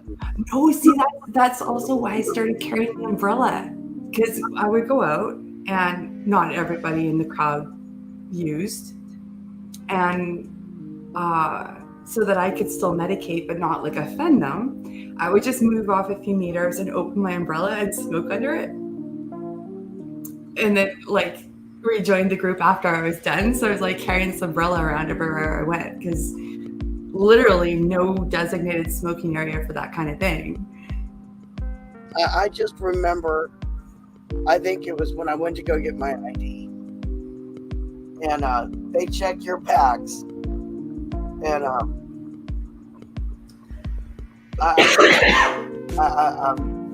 I can't remember where I ended up putting my stash, but Yeah. I was like, oh fuck, yeah. Well, I've been kicked out of places, but I've never been kicked out of anywhere where they didn't also kick out the vape pens, like the non-tobacco, non-cannabis, just the straight vape pens. They were kicking them out too. So it wasn't like they singled me out. No. But I noticed that like anywhere I went where they would tolerate regular smokers, if I contained my cloud under this like plastic umbrella, nobody said anything. They were just like, oh, okay, that's cool. Right. Because otherwise, like I had nowhere to stand, nowhere to, I was going to offend someone at some point. I think at some point they're going to have to open up like a weed cafe. Where people sit and, I don't understand why they haven't already. I know. I live in a winter climate where everyone wants to be indoors for that kind of thing anyway. Well, it's no different than people going to a bar, except for it's less likely to have a fight. If it were illegal, I would open one because that would be an awesome crowd. Imagine how chill your crowd would be after like 4 hours. Right. Not to mention they'd be loyal because they'd be like, yeah, we waited too long for this. We're not going to fuck it up. Yeah, like what's the worst that's going to happen? Everyone's going to have a munchie attack. Yeah. Well, that's why you have a kitchen attached. Yeah, for sure. That's where the cafe part comes in, Definitely. If you've got your own kitchen and whatnot. Figure out like the classics, like what's the most common craving. Oh God. Well, with stoners, it's everything, anything from hamburgers to pizza to, I think cheese is like grilled cheese, pizza, that kind of very common. Well, one of the places was called Little Amsterdam. Welcome back, Charlie. They had medicated potatoes, fully loaded potatoes, and there was various things you could get food-wise that was medicated, and you could choose whether you wanted it lightly loaded or extra loaded. Oh, is right. Oh my God, so fucking good. So you can taste that. You could taste that. Oh, and they included everything from sour cream to if you wanted veggies put in it with chives. Yeah, everything. You name it. Bacon, whatever. Oh my God. Yeah, I could see that working. I've heard of like. I don't know. I just think it'd be an awesome place if we had one here. I would definitely attend. But so far, there's just no allotted place. Like, it's a weird situation where we're semi-tolerated because we're not exactly illegal, but we're also not quite accepted because we don't have an allocated spot. So we just kind of end up. I think that day is coming though, because more and more places are legalizing it. It's becoming more and more acceptable. I hope so, because like right now, even if I go to play snooker or pool or something, or I go to a pub, there is a place designated for regular smokers that they actually shovel, keep free of salt, like the ice, they salt it. They even put up those heated torch lamps. Yeah, there's actually. Oh, I'm sorry. Go ahead. But this is for tobacco smokers. There is a comedy club here in Seattle where they have Stones Comedians Night, and they have the comedians that go in. They medicate before they go in. Half the audience stands out front, meditates before they go Oh, in. see, that'd be awesome. They go in, they do their sets, and then they do a little break where everybody smokes a little bit more weed, and then goes back in. And Yeah, well, I kind of feel like a little bit like a freak show, because when I want to go light up, I have to like not only exit the pub or the snooker hall or whatever, I can't use their smoking section. I have to actually go like out into the parking lot or onto like a side street or somewhere like really out of the way where I won't be noticed. Because one of the things when you spark up is the smell. Everyone notices the smell. Yeah, you can't hide that. So, in what state, Alice? it's a province. I'm Canadian, so I'm in the province of Quebec. Yep. And it's just a sort of a weird situation where historically they're very tolerant of like wine and beer drinking. It's very liberal. You can buy beer and wine at every gas station, every grocery store, convenience store, like it's everywhere. So that's fine. But then when it comes to cannabis use, it's kind of like, I don't know, it's not wildly accepted amongst boomers. They're kind of like, oh, it's the devil's weed. And then there's actually kind of a part of a younger crowd that they're more familiar with vape pens than they are anything else. So if they see you with like a big Gandalf out there packing it, they're kind of like, what the hell?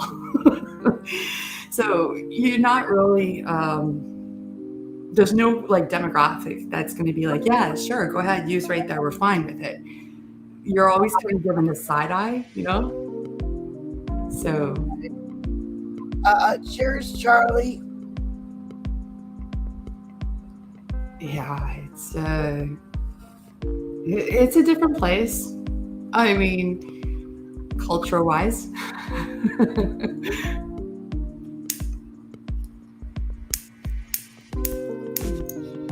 And Mafia Queen, Amsterdam's a place I'd love to go visit someday too. I'd love to experience that one. Yeah, I bet that would be fun. When I was a little kid, I wanted to go to New Orleans so bad. I wanted so bad to tour that whole, well, I'm sure Anne Rice had a lot to do with that with her books, but right. It really turned me on to that whole culture. Yeah. I've lived in this monoculture now for a long time.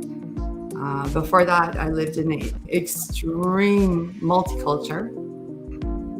So I've gotten a chance to actually see the difference, like what it's like to live in both places, both communities, you know. I don't know. Experience is good. Gives you a good perspective. Right. You want to go to New Orleans and Salem? Oh, yes, I do very much. I would love that.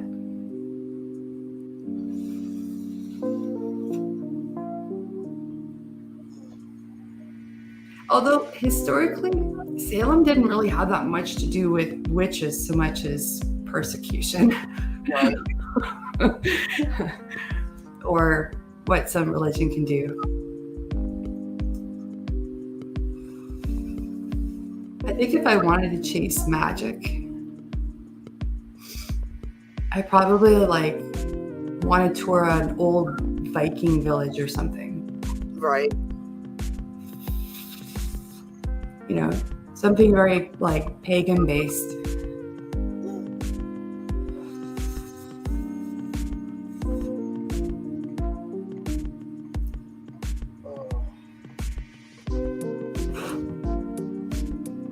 Or have someone brave enough to give you a tour of fairy circles. Oh, there you go. Ah, Go shroom picking.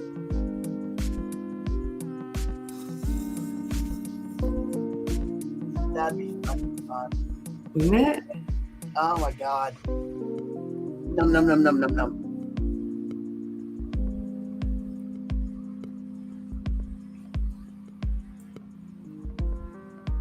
You know, they've actually, I forgot what state it is. But I know I've heard other states are doing now too. They're approving shrooms for help with depression. People microdosing with shrooms for. Well, I be part of that study. now that you mention it. Max.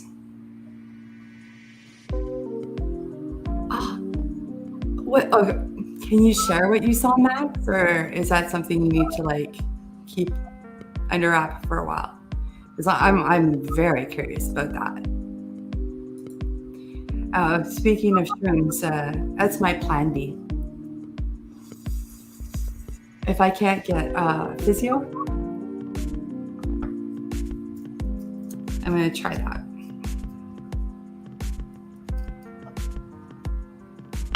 You know, if you go back and watch the live stream that he did of it, then you can, you know, kind of visit with them without actually make sense. It does. Yeah. Yeah. And then you can compare what you see with what they saw. Yeah. I know. No shit.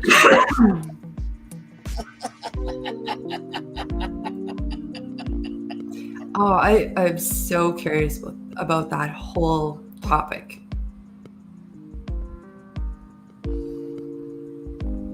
I shared a video with fuck, I forgot who. With Vicky. Yeah. Let me find the video. That I think you'd probably get into also. Okay. Hold on.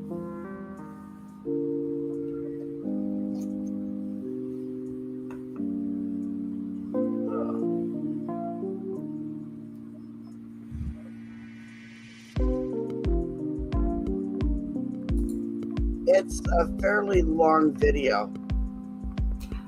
Yes, Queen. I have seen the, like a documentaries kind of series, but it's the one on the History Channel that gets me every time. Oh shit. Okay, hold on. I'm sending this to you on your Instagram. My nose is itching. So you kind of saw some of the same weirdness, and then something other than that it's big, but it's good. So, well, I'm good. I'm glad you saw that. The one I just sent you talks about an alien base on the moon. Okay. There's a Netflix about the ranch. Oh, is there really? Okay, good to know, Max. In each show, that is when we do the destination and target. Okay.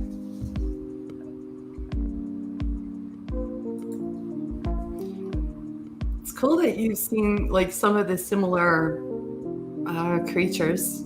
I don't know what else to call them, creatures. Right? Sorry. Like, I'm sure we all know the classic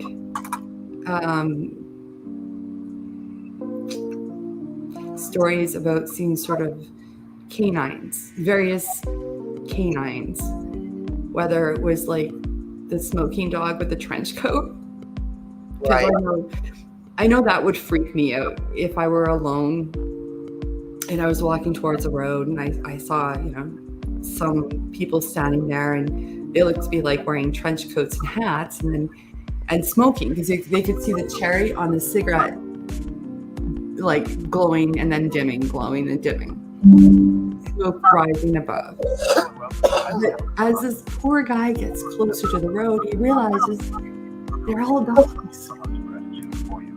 It's like that pool picture with the dogs playing poker or pool or whatever it was. Right. It was like that. So, I mean, of course, in your mind, you're like, I've either been up too long or the weed's real good. Right. Or I'm having a complete break.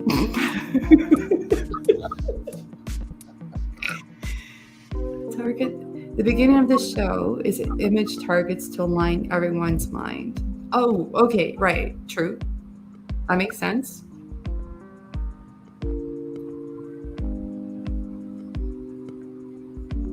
And so during the process,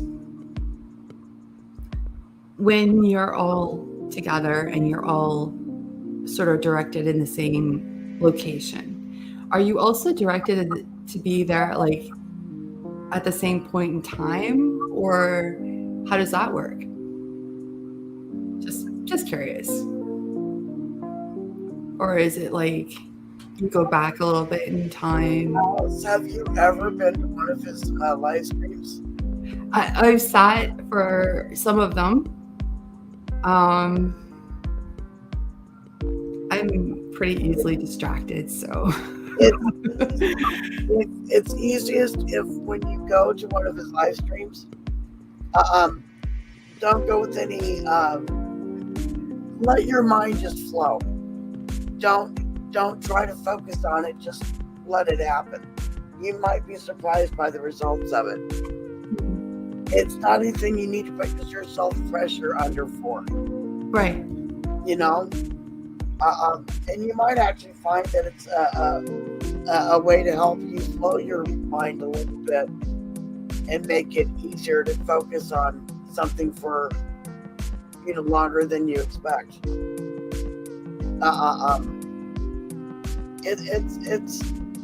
It's good practice, and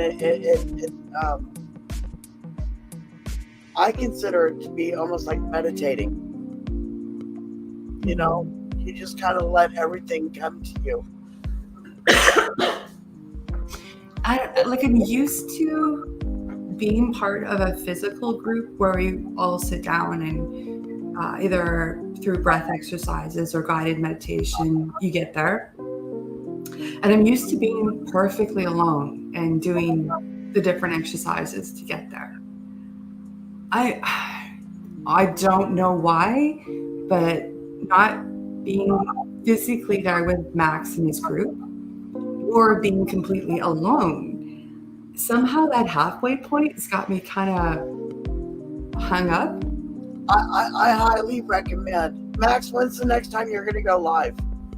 I highly recommend, if you get an opportunity to go do one of his lives, for real, do it. I'll do it again, sure. I'll keep trying. It's not like the first time you're gonna. Don't stress yourself. No, of course. I'll keep trying. I'm just saying, for whatever reason, so far, it's like I can definitely feel the meditation process. I just don't get there. Well, see, this is what I'm saying, though. If you sit there and you think about it, you're gonna drive yourself fucking crazy. If you don't think about it, and that's why he gives the numbers. Yeah. If you just do a quick, say 875, and you just think about those numbers, and then whatever image immediately comes to your mind, regardless of whether it makes sense to you or not, write it down. And you might be surprised. I know I've been surprised. It might just be a simple thing like running with a group versus running by yourself. It's a different head game. Yeah. I'll get there. It's just, I haven't yet. Hi, Gabriel. Thank you so much for being here. Have a really good night.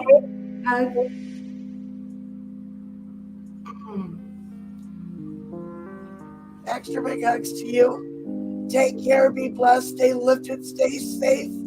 We love you, and we'll see you next time.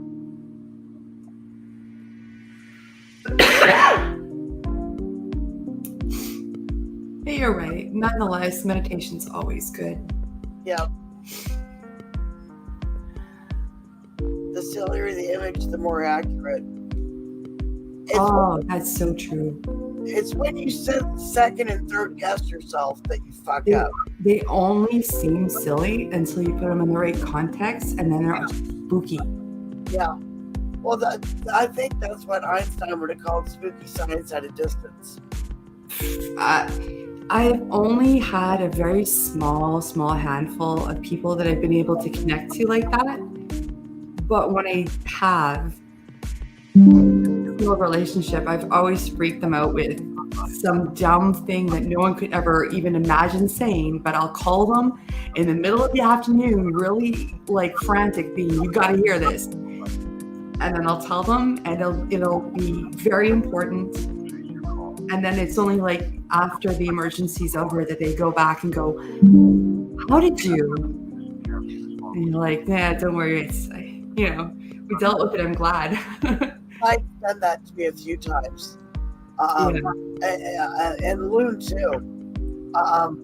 Times when I've been really, really upset, and I'm to the point where I couldn't breathe because I was crying so hard. And something called me, and they rarely call me, but they called me. Yeah. And were able to talk me through my panic attack and whatnot. And I'm that kind of friend. It doesn't happen with everyone, but when it does, it'll be something bizarre. And I noticed that the kind of like the connection is very personal. You don't connect with everyone the same way. No. It's like my childhood friend and I had this thing we could do with the phones where we'd be sitting and all of a sudden both at the same time decide that we wanted to talk to each other. Yeah.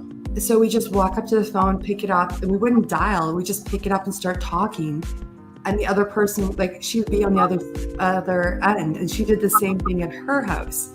Yeah. So her dad was the one who noticed at her house, and my grandmother was the one who noticed it at the one I was at. And they got together and they used to get freaked out. They'd say, how are they doing this? And they used to think it was some sort of like trick we were pulling, like a technology hack. But in truth, we didn't even know how we were doing it ourselves. We just giggled about it being kids.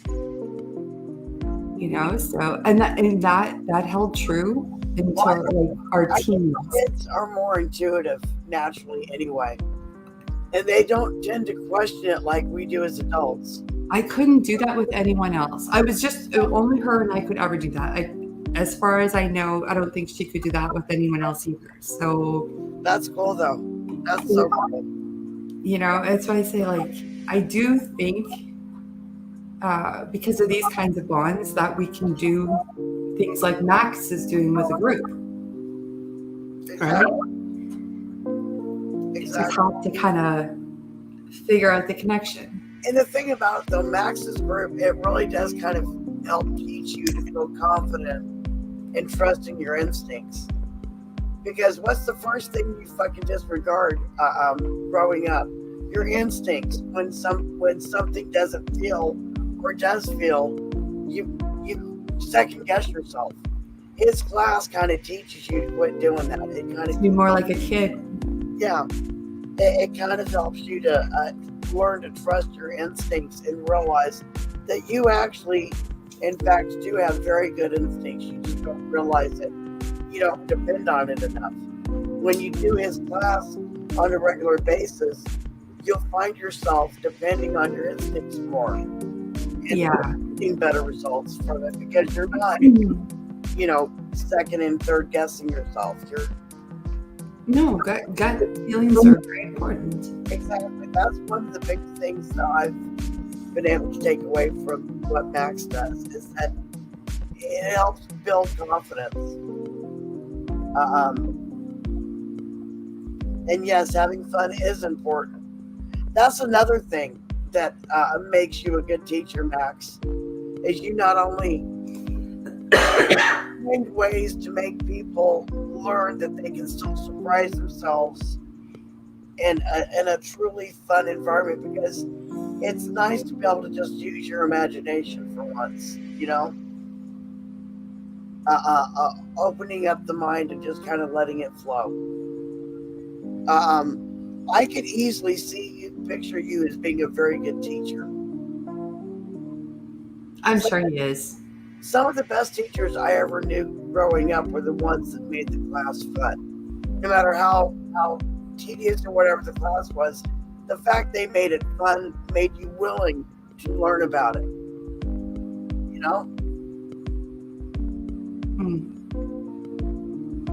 You're most welcome.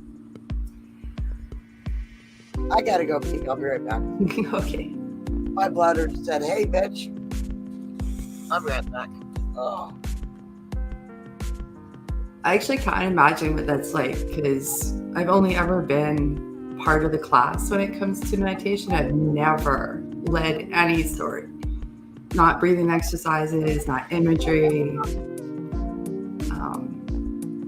I don't know. I think I'm almost afraid to. Don't do as I do. But I do still think that whether you stay where you are or you tour time and space itself, just reflecting and meditating can do a lot.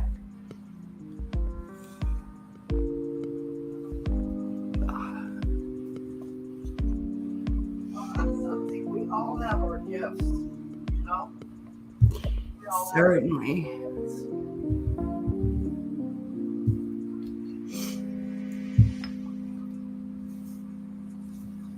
And Max is kind enough to share his gifts with a whole bunch of people live, like weekly. Well, it's really done because he's kind of helping people discover talents that they didn't know they had. I think that's pretty fucking awesome.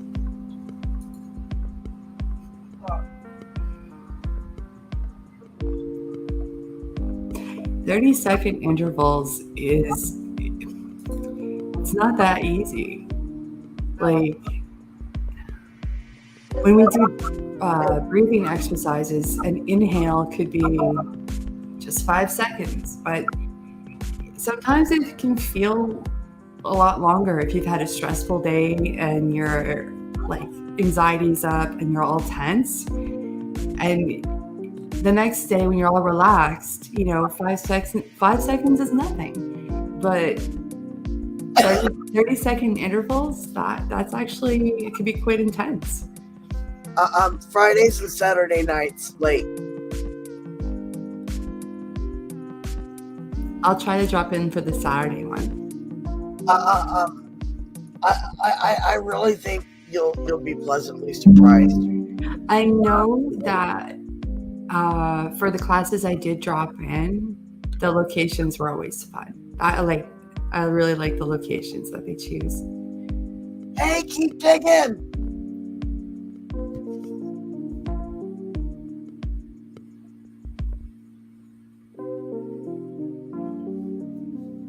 Extra big hugs to you. What you doing? How are you doing? How's your day going? It's good to see you. Thank you for being here.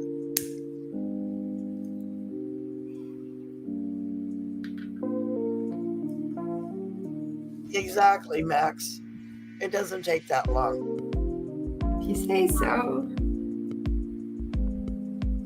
I mean, I don't doubt you, because like the times where I've had something come through real strong like that, it's not even seconds. It's just all of a sudden, like you get that feeling in your spine and then in your gut, and then you're just like, oh. I kind of look at it with the approach of like, it's like a fart. If you have to force it, it's probably shit. Don't force it. No, I'll have it in less than a second, but then I will spend 2 hours negotiating in my head if I should listen to that or not. And I'll keep dismissing it until I'm like, okay, I'll address it and then it'll leave me alone. Well, see, that's the voice that you need to pay attention to, though, is the one, not the one you're telling to shut the fuck up, but the initial voice Hello and welcome that's trying to get your attention. Maybe not, because like there's times where I got something strong and I was not really in a great place with that person. Oh, yeah. Okay. Now, I'm not saying that the message wasn't important. I could feel it was. But that message coming from me to that person, not good. Yeah. And now I'm in a turmoil because I keep getting that strong feeling, but I can't tell them. And I never wish anyone ill, but when the event finally concludes, so that it's just public knowledge, I get a wave of relief. I'm like, okay, everyone knows it's not on me to anything. And then I can just forget about it. But I hate it when I get something and I can't say it. Yeah. I hope you find a way to be at peace with it. Or whatever it is. I hope you find peace with it, because I can tell it's bugging the fuck out of you. It always concludes, it always goes away eventually. It's just the uncomfortableness of sitting with it while you have it and no one else does yet. Or at least publicly, they don't publicly say anything yet. And you don't want, your mind wants you to ask them. Your mind wants you to tell them or have it confirmed or dealt with. But like your heart's like, oh, you know what? They're not going to like that. Yeah, but sometimes being a good friend means saying something that they don't necessarily like, but they need to hear. No, it's even worse, because if they really have something against you and you have a sincere message and it's a legit one and you give it to them and they reject it based on your situation in the relationship. They dismiss it based solely on you've been an asshole to them. And then the event pops up and it goes just like you said. Do you know that is not helpful?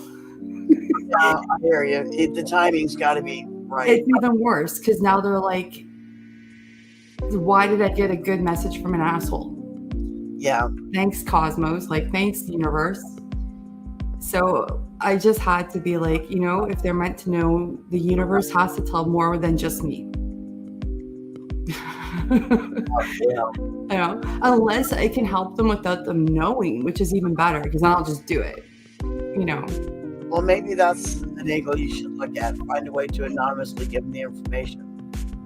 Oh, yes. If anything like that, if it comes to that is what I prefer. It's at least that way you've gotten the information out to him and your conscience is clear and let go. True. I mean, for the times where I did get the information to people who were like, I was good friends and I was able to just for the times I was able to do it, just like 3 situations I can think of offhand. One of the reasons it was so helpful is because I was able to get them a very specific message very quickly. And in like one case I know of, it was like 3 minutes. It was a 3-minute life-changing moment. So like, I know getting an important message to someone in a timely fashion, that counts. And me sitting on something is not helpful. Right. But I mean, we're humans. We're far from perfect. We have all kinds of personality flaws. And sometimes we really are assholes to people, without maybe thinking it through. Maybe investigating, if you think you're the one being the asshole, maybe investigating why you're being, or if they're no, I know I was. I absolutely can assure you I was. And usually it involves something to do with being put in charge of other people. Oh, okay. Whether it was career or whatnot, to get a job done. if I have to be a big bee. I have. I have been. So, Maybe they will have an understanding of that situation and be able to put that aside. oh yeah, no. Given enough time, we all come around, and we're all just humans. But Yeah. I'm just saying that if you're given a very sensitive piece of information, you probably shouldn't even know about. It's personal, and you're not in good personal standing with that person. It's kind of like going up to your enemy and saying, "Hey, I can see your underwear." Yeah. So you just don't do it because that's like, it's crossing a boundary. You have a nice. Yeah. Oh, Yeah. smudging. Okay, Max, what do you recommend for like indoor smudging? Because there's some good stuff, but some of it should only really be used outside. Well, I know there's a bunch of I know you're not asking me, but I know that there's sweetgrass and there's sage. Yeah. Those are the two mainly that I usually use. What about that? Was it solo? It's like a wood, like an incense. Sandalwood. Yeah. I'm just trying to think. I have sweetgrass, but it does not burn well indoors. If you are codependent, ask someone. Yeah, it tends to smoke a lot. If you have multiple personalities, press 3 It 4 5. definitely sets off the If alarm. you are paranoid, you know which one. Oh, yeah. I mean, outdoors is great. Call Yeah. transfer to ownership. Pretty much anything you burn indoors is going to set off the alarm, though. No matter which number you press, no one's going to answer you. The initial burn, yeah. Well, that's why I advise putting light for the smoke detector, Yeah. shower cap, Shower curtain. not a curtain. Believe it or not, condoms stretch over them too. Oh, okay. I could just see that now. What is this? That's a condom. Yeah. Well, shower caps were not part of our kit, but condoms were, so. Oh, fucking heck. Thanks for that image. Yeah, I'm sitting there thinking, is that a male condom or a female condom?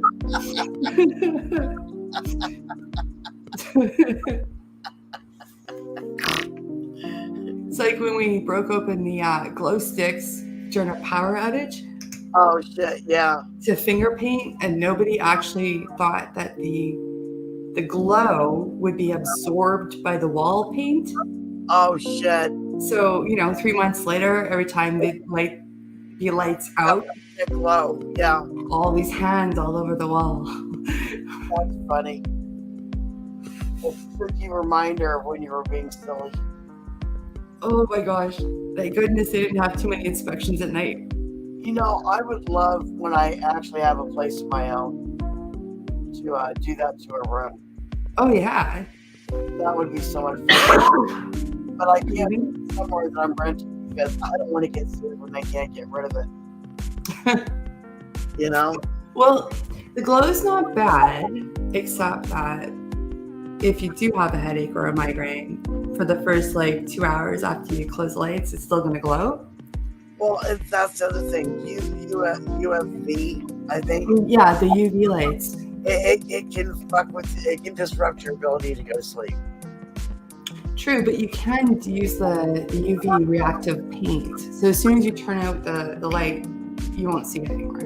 Yeah. Like if I turn out the 2 UV lights on both sides, all those cannabis leaves will just be flat. You won't see it. I love that mushroom picture you've got in the back. I have so many UV lights in here. That is badass. Here, it's pretty noticeable dark here. Yeah. Oh, wow. So you can see all of the leaves. Yeah. So much clearer. That is badass.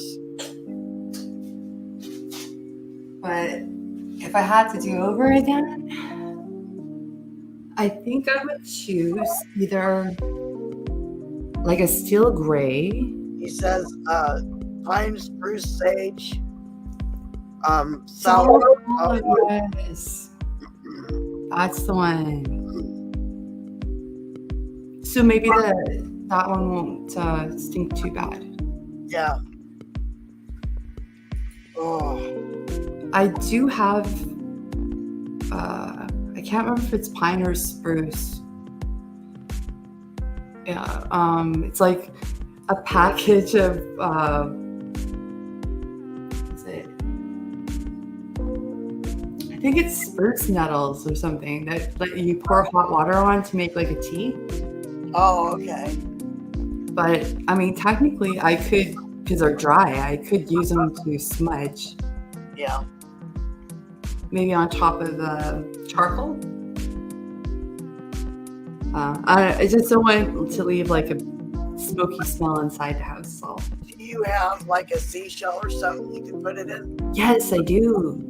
Would that work? And that way you wouldn't have to worry about A, burning a plate or something, and B, you can always leave the seashell outside so it doesn't, Ah, true. Yeah, I have one of those. I'll try that. Ugh, I'm starting to get hungry. I'm debating. I have a plate of ribs and rice. Oh, yum. Oh, yum. That sounds delish. Oh, yeah.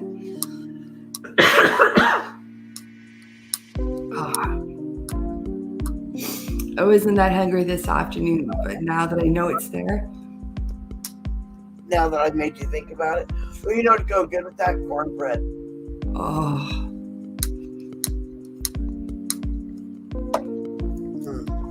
I still have to pick up some cornmeal. I haven't been able to find that or wasabi. I haven't been able to find vanilla extract.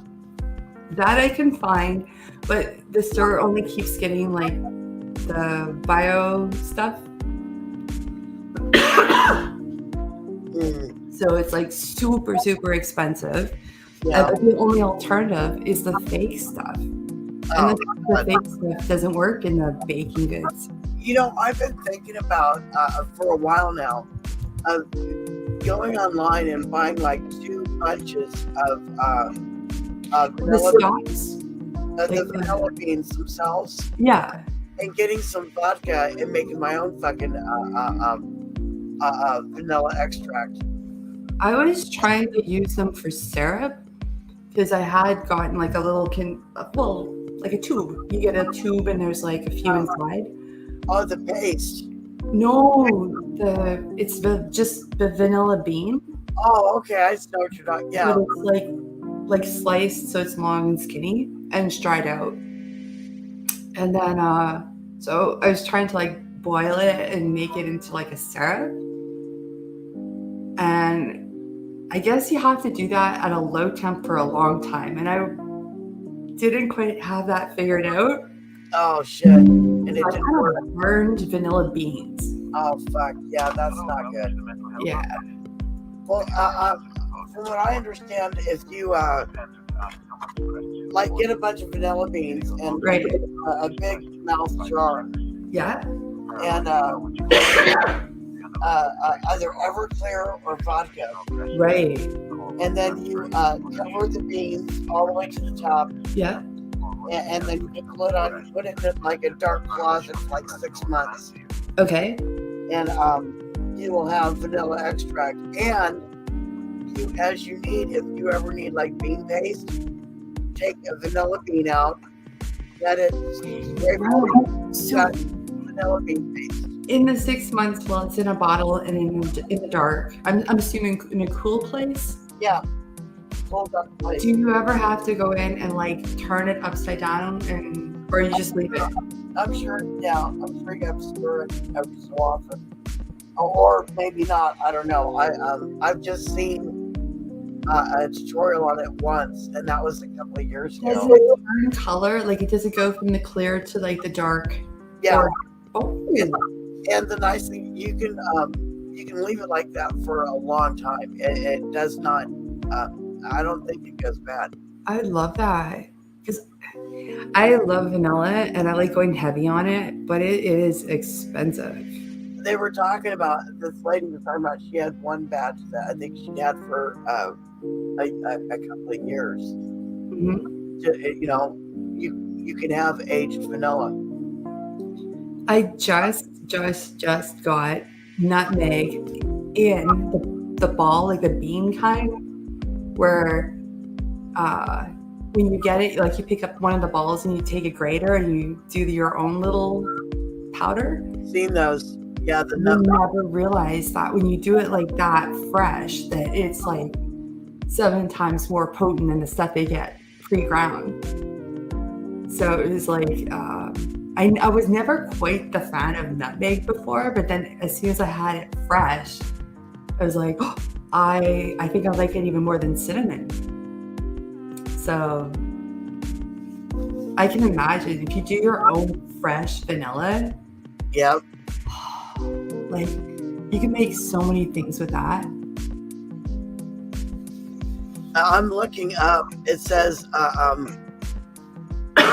stored properly, vanilla extract will keep indefinitely, but using it within 5 years will allow the best flavor and aroma.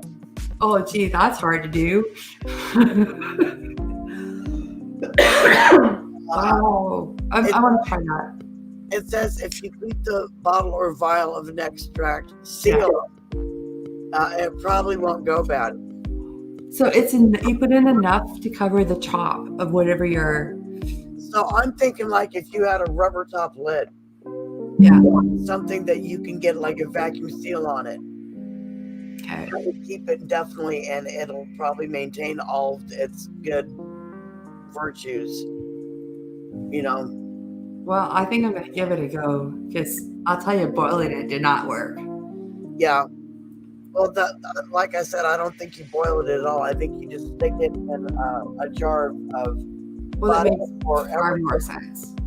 and let it ferment for a while, and you get the. I think I was originally trying to go for like a simple syrup. Yeah. But I messed it up bad. I think you could do a simple syrup with like brown sugar and butter. Yeah. And maybe a little bit of vanilla extract, or chop up a vanilla bean to, give it more flavor. I think that would have worked. Yeah. Yeah. And been far less complicated too. And I think you add a little bit of water to it too, I don't know. It's been a while since I've made a simple syrup. Right, Max? Nutmeg fresh? So good. Fresh, and the thing, it doesn't take that much. Nope. It's true. Like, what's the others? Fresh sage is like, in the summer, it's beautiful. I love fresh parsley.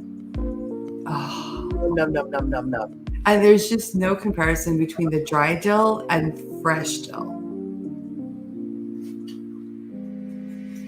All the difference. Same thing with cilantro.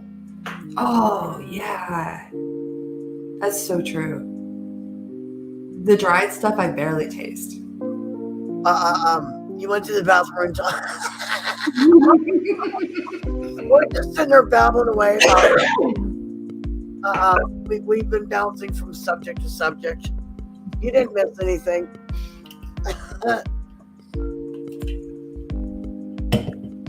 Do I like tabbouleh? What is tabbouleh? I don't even know what that is.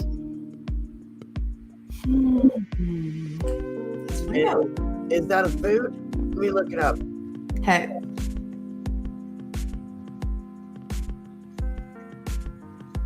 Oh, it's a salad.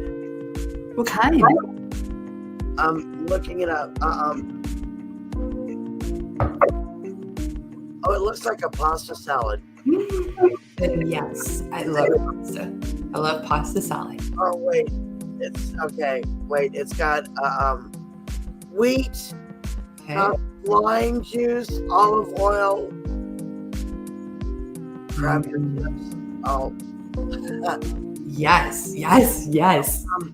it's a Mediterranean, Middle Eastern salad. Yes, actually, we kind of live on it here. Like, we eat it weekly, I'd say. And, we're kind of lazy because we buy it. But I know it's actually tastier and better when it's homemade. Okay, hold on. I was wrong about the pasta part. Okay, Isn't it like little, like not rice grains, but hold on. It's got finely chopped lentils? parsley and lots of it. Parsley holds well against the citrus in the dressing. Yes, yes. Call for a few fresh mint leaves, green onions, Yep. red onions. And it looks like sesame seeds, I guess. No, so I'm trying to think what's the. I want to say the lentils, but they're not lentils. No, I can show you the picture that I'm looking at. But like our deli counters usually make it fresh. Cracked wheat. So that's cracked wheat that I'm seeing on top of it. Okay, that makes sense. Yes. So that's That's it, right there. That is it. It's delicious. as good as that looks. That would kill my fucking stomach. I can understand why, because if you eat it regularly, That would totally fuck me up. it does count as roughage. I cannot handle like the onions and the peppers. My stomach can't handle it. I'm lucky there. Yeah, my stomach is so beyond fucked up. It's not even funny. Oh no, I'm in this summer I get like cravings for that. For some reason I have that watermelon and like I don't know. It's just certain foods, just certain seasons, and that has to be on the table for that. Let's put it this way: I can handle like if the parsley and all that shit with spinach. Mhm. Num num num num. I'm all over that shit. Of course. Put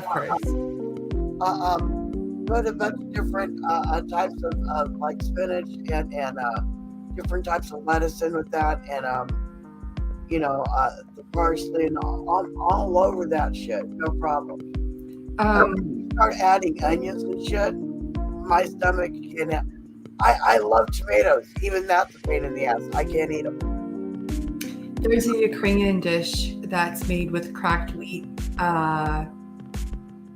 That it's kind of a sweet soup. So it'll have honey, sometimes raisins, a cream, but it's a very sweet. Oh, and poppy seed, lots of poppy seed, like Oh, dude. heavy on the poppy seed. And this sort of mixture, it's kind of like a soup, but it's very dessert-like. And we always had it when my grandparents and the elderly members of the family did like a meatless suppers, because according to their beliefs that came from Ukraine, and they always practice certain days of the week not eating meat. So that, and then there would be certain celebrations of the year where they would always make bowls and bowls of this, and then keep it chilled, and then like come home from mass, and then that's what they would serve. So I got so used to eating the cracked wheat that I never thought I'd ever be without it. And then I moved from a multicultural society where you could pretty much get any food in the world to a monoculture who's like, what are you asking us if we have? I'm like, oh no. So I haven't had that in 15 years easy. Oh, wow. So if anyone knows where to get that online. I think you could probably get it online, probably. Oh, if anyone can, please Please. Is I miss the taste of that. Oh, pita, hummus. See, now they're making me hungry. Have you ever had Pistole? Which one? Pistole. I don't think I have. Hold on, let me show you what Pistole is. Okay.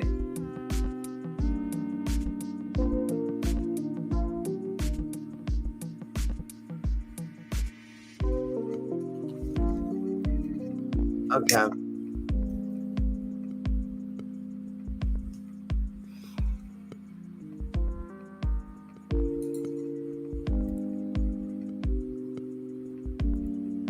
This is, I'm probably saying it wrong. Let's have a peek. Gonna make my mouth water. I'm still tasting. Oh no, I haven't. Oh my God, so good. What's it? There's paprika, mild smoked paprika, dry oregano, brown sugar, chili powder. Oh, There's like little pasta shells? no, that's hummus. Oh, that's hummus. Or not hummus. Oh fuck me running. Okay. Oh, I'm trying to they're garbanzo beans. Oh. And then there's like bits of pork in there. Oh. And oh That my looks God. really good. Oh, it's so good. Yeah, I'm drilling now because that does look so tasty.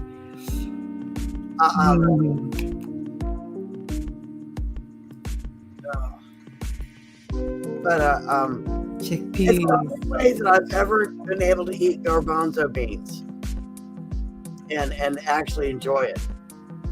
I do believe that like they must be the healthiest bean because like I know the little tiny black ones. Like some of them are not equal in nutrition, but I think garbanzo beans you can eat a lot and you're still good. I was totally wrong. It's hominy. Hominy? Hominy. Oh, I thought it was garbanzo beans. No, it's hominy. okay. So that pork, and then you've got like You've got hominy and you've got paprika and smoked paprika and right? Brown sugar. brown sugar. And sometimes people will put like tortilla chips in it. So they have like a little bit of parsley, Yeah. and then a squeeze of lime. And some people put like steamed stewed tomatoes in it. So you can have like a soft tortilla and like kind of do like a dipping thing. Yeah. But Oh, that looks really good. my mother used to make the best pozole. Oh my God, Yeah. so fucking good. She'd slow cook in the crock pot, and oh my God, the whole house just so fucking good. Oh man, God, now I want pozole. But like my mind is going to like all the yummy different soups and salads We now. always end up talking about fucking food. I'm telling you. Yeah. We always end up talking about food. What is one thing though that when you eat it, it just makes you feel like a little kid again, like you're back with your grandparents? Oh, chicken and dumplings. Yes. I can smell that one in the house. You walk in, I can smell that one still. Yep. And that's one of those, the whole house smells like it. Oh, yes. But yeah, chicken and dumplings is a big one. That's like comfort food to me. Another one was I remember my great grandmother used to make biscuits and gravy, and sometimes it would be sausage gravy, sometimes it'd be bacon gravy. Oh, But the chunks of bacon and sausage in it, and oh god, so fucking good. Oh, she'd make the biscuits from scratch, the gravy from scratch, and oh wow! All those smells, hey. yeah. The other one I used to love is like end of summer when they did canning. Yep. And like, when they did canning, well, the whole house would be super sweet. Yep. And then like pickles, you get that like garlicky vinegar. Yep. My great grandmother, she would make. She's canned everything. Yeah. From pumpkins to pears to jams, preserves, pickles, tomatoes, eggs, you name it. Oh my god, all of it. She'd That's good too. she would can her. I remember her sitting there at the table with her snapping peas for her to get ready to can them. Yeah. And I did that too. I used to sit down and shell the peas. yep. And she'd have all the bottles fucking dated, so she'd know Yeah. which ones, how long they had. With the peas first. Yeah. And honestly, like for the pickles, I remember like the longer you let them sit, the zestier they would get. But if you wanted them more crunchy, you should get them before that. Yeah. Well, the thing she made was she'd make apple butter. Oh my god. I loved it when she was making jams, jellies, and apple butter. Yes. And she'd pour paraffin wax on to seal it, and then put Yes, you can fry it with a knife later Yep. to get the seal off. I do remember that. corn shucking, tomato can, yeah, all of Yes. that. Okay, corn shucking actually was pretty fun because you got to like. Make apple butter. Oh my god, that is like my favorite. I love apple butter. I have not had it since my great grandmother passed away.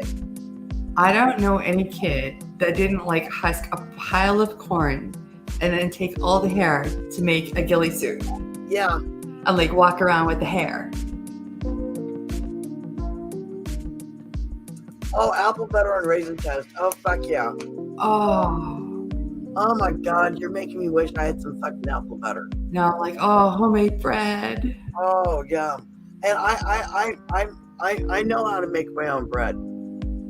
I don't know, but like my grandmother had lots of people to feed, so it was normal for her to make like 6 or 8 loaves in a day, right? So you have all this bread sitting out just filling up the house. Oh man, that was the other thing. My great grandmother, like anytime it was hot, she'd make like 8 different types of bread. Yeah. She'd make apple bread. She'd make zucchini bread. She'd make carrot cake loaf. She'd make chocolate bread. She'd make, oh my god, so many different types of bread. Oh, and then all the loaf cakes. Banana bread, and and the thing about all those different types of bread, she would later I don't know if you've ever had French toast made out of fucking apple bread. Oh my god. Never. Oh, fucking good. French toast out of banana bread. So fucking good. Oh, okay. I make banana bread, so I'm gonna try that now. Oh, I'm You telling just dip it in egg and do the whole French toast thing with it. yeah. She'd make like cinnamon loaf bread. Okay. Make French toast out of that too. Oh my god. You make sourdough bread. Oh, that's good too. I love cake. See, all that stuff is just, not only do you get the goodness of homemade food, but it made your home smell just, so fucking good. So good. yeah.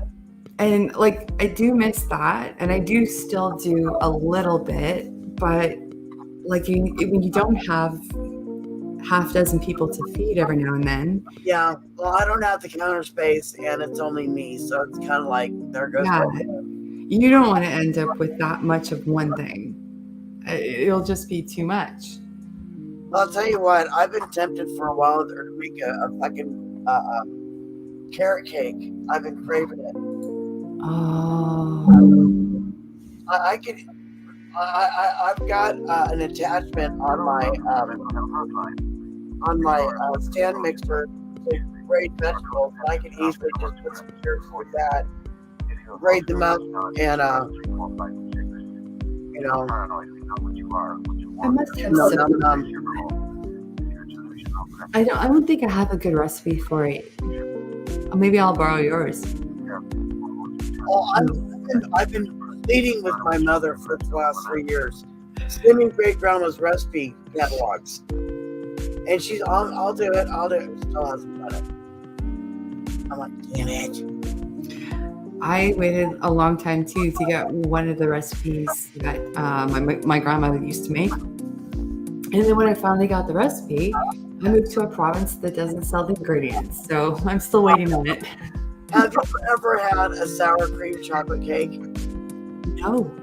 Oh my God, yum. Oh. It's basically like a devil's food cake with sour cream added into it. Oh God, it's so good. See, I agree. Homemade carrot cake, because I'm thinking like when you make a nice carrot cake and do a cream cheese icing on the top. I do a buttercream cheese. Buttercream. A buttercream.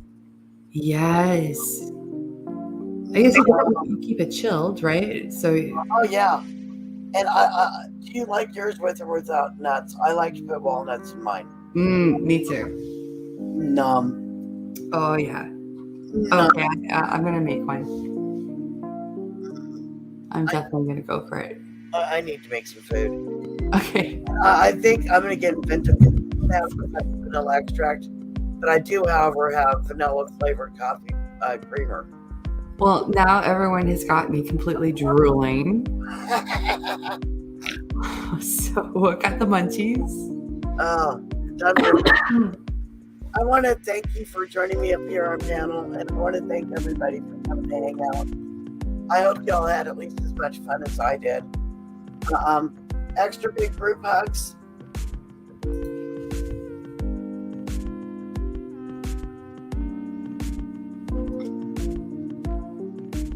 Much love to y'all. Thank you so much for being here. Take care, be blessed, stay lifted, stay safe. We love you. We'll see you next time. Bye.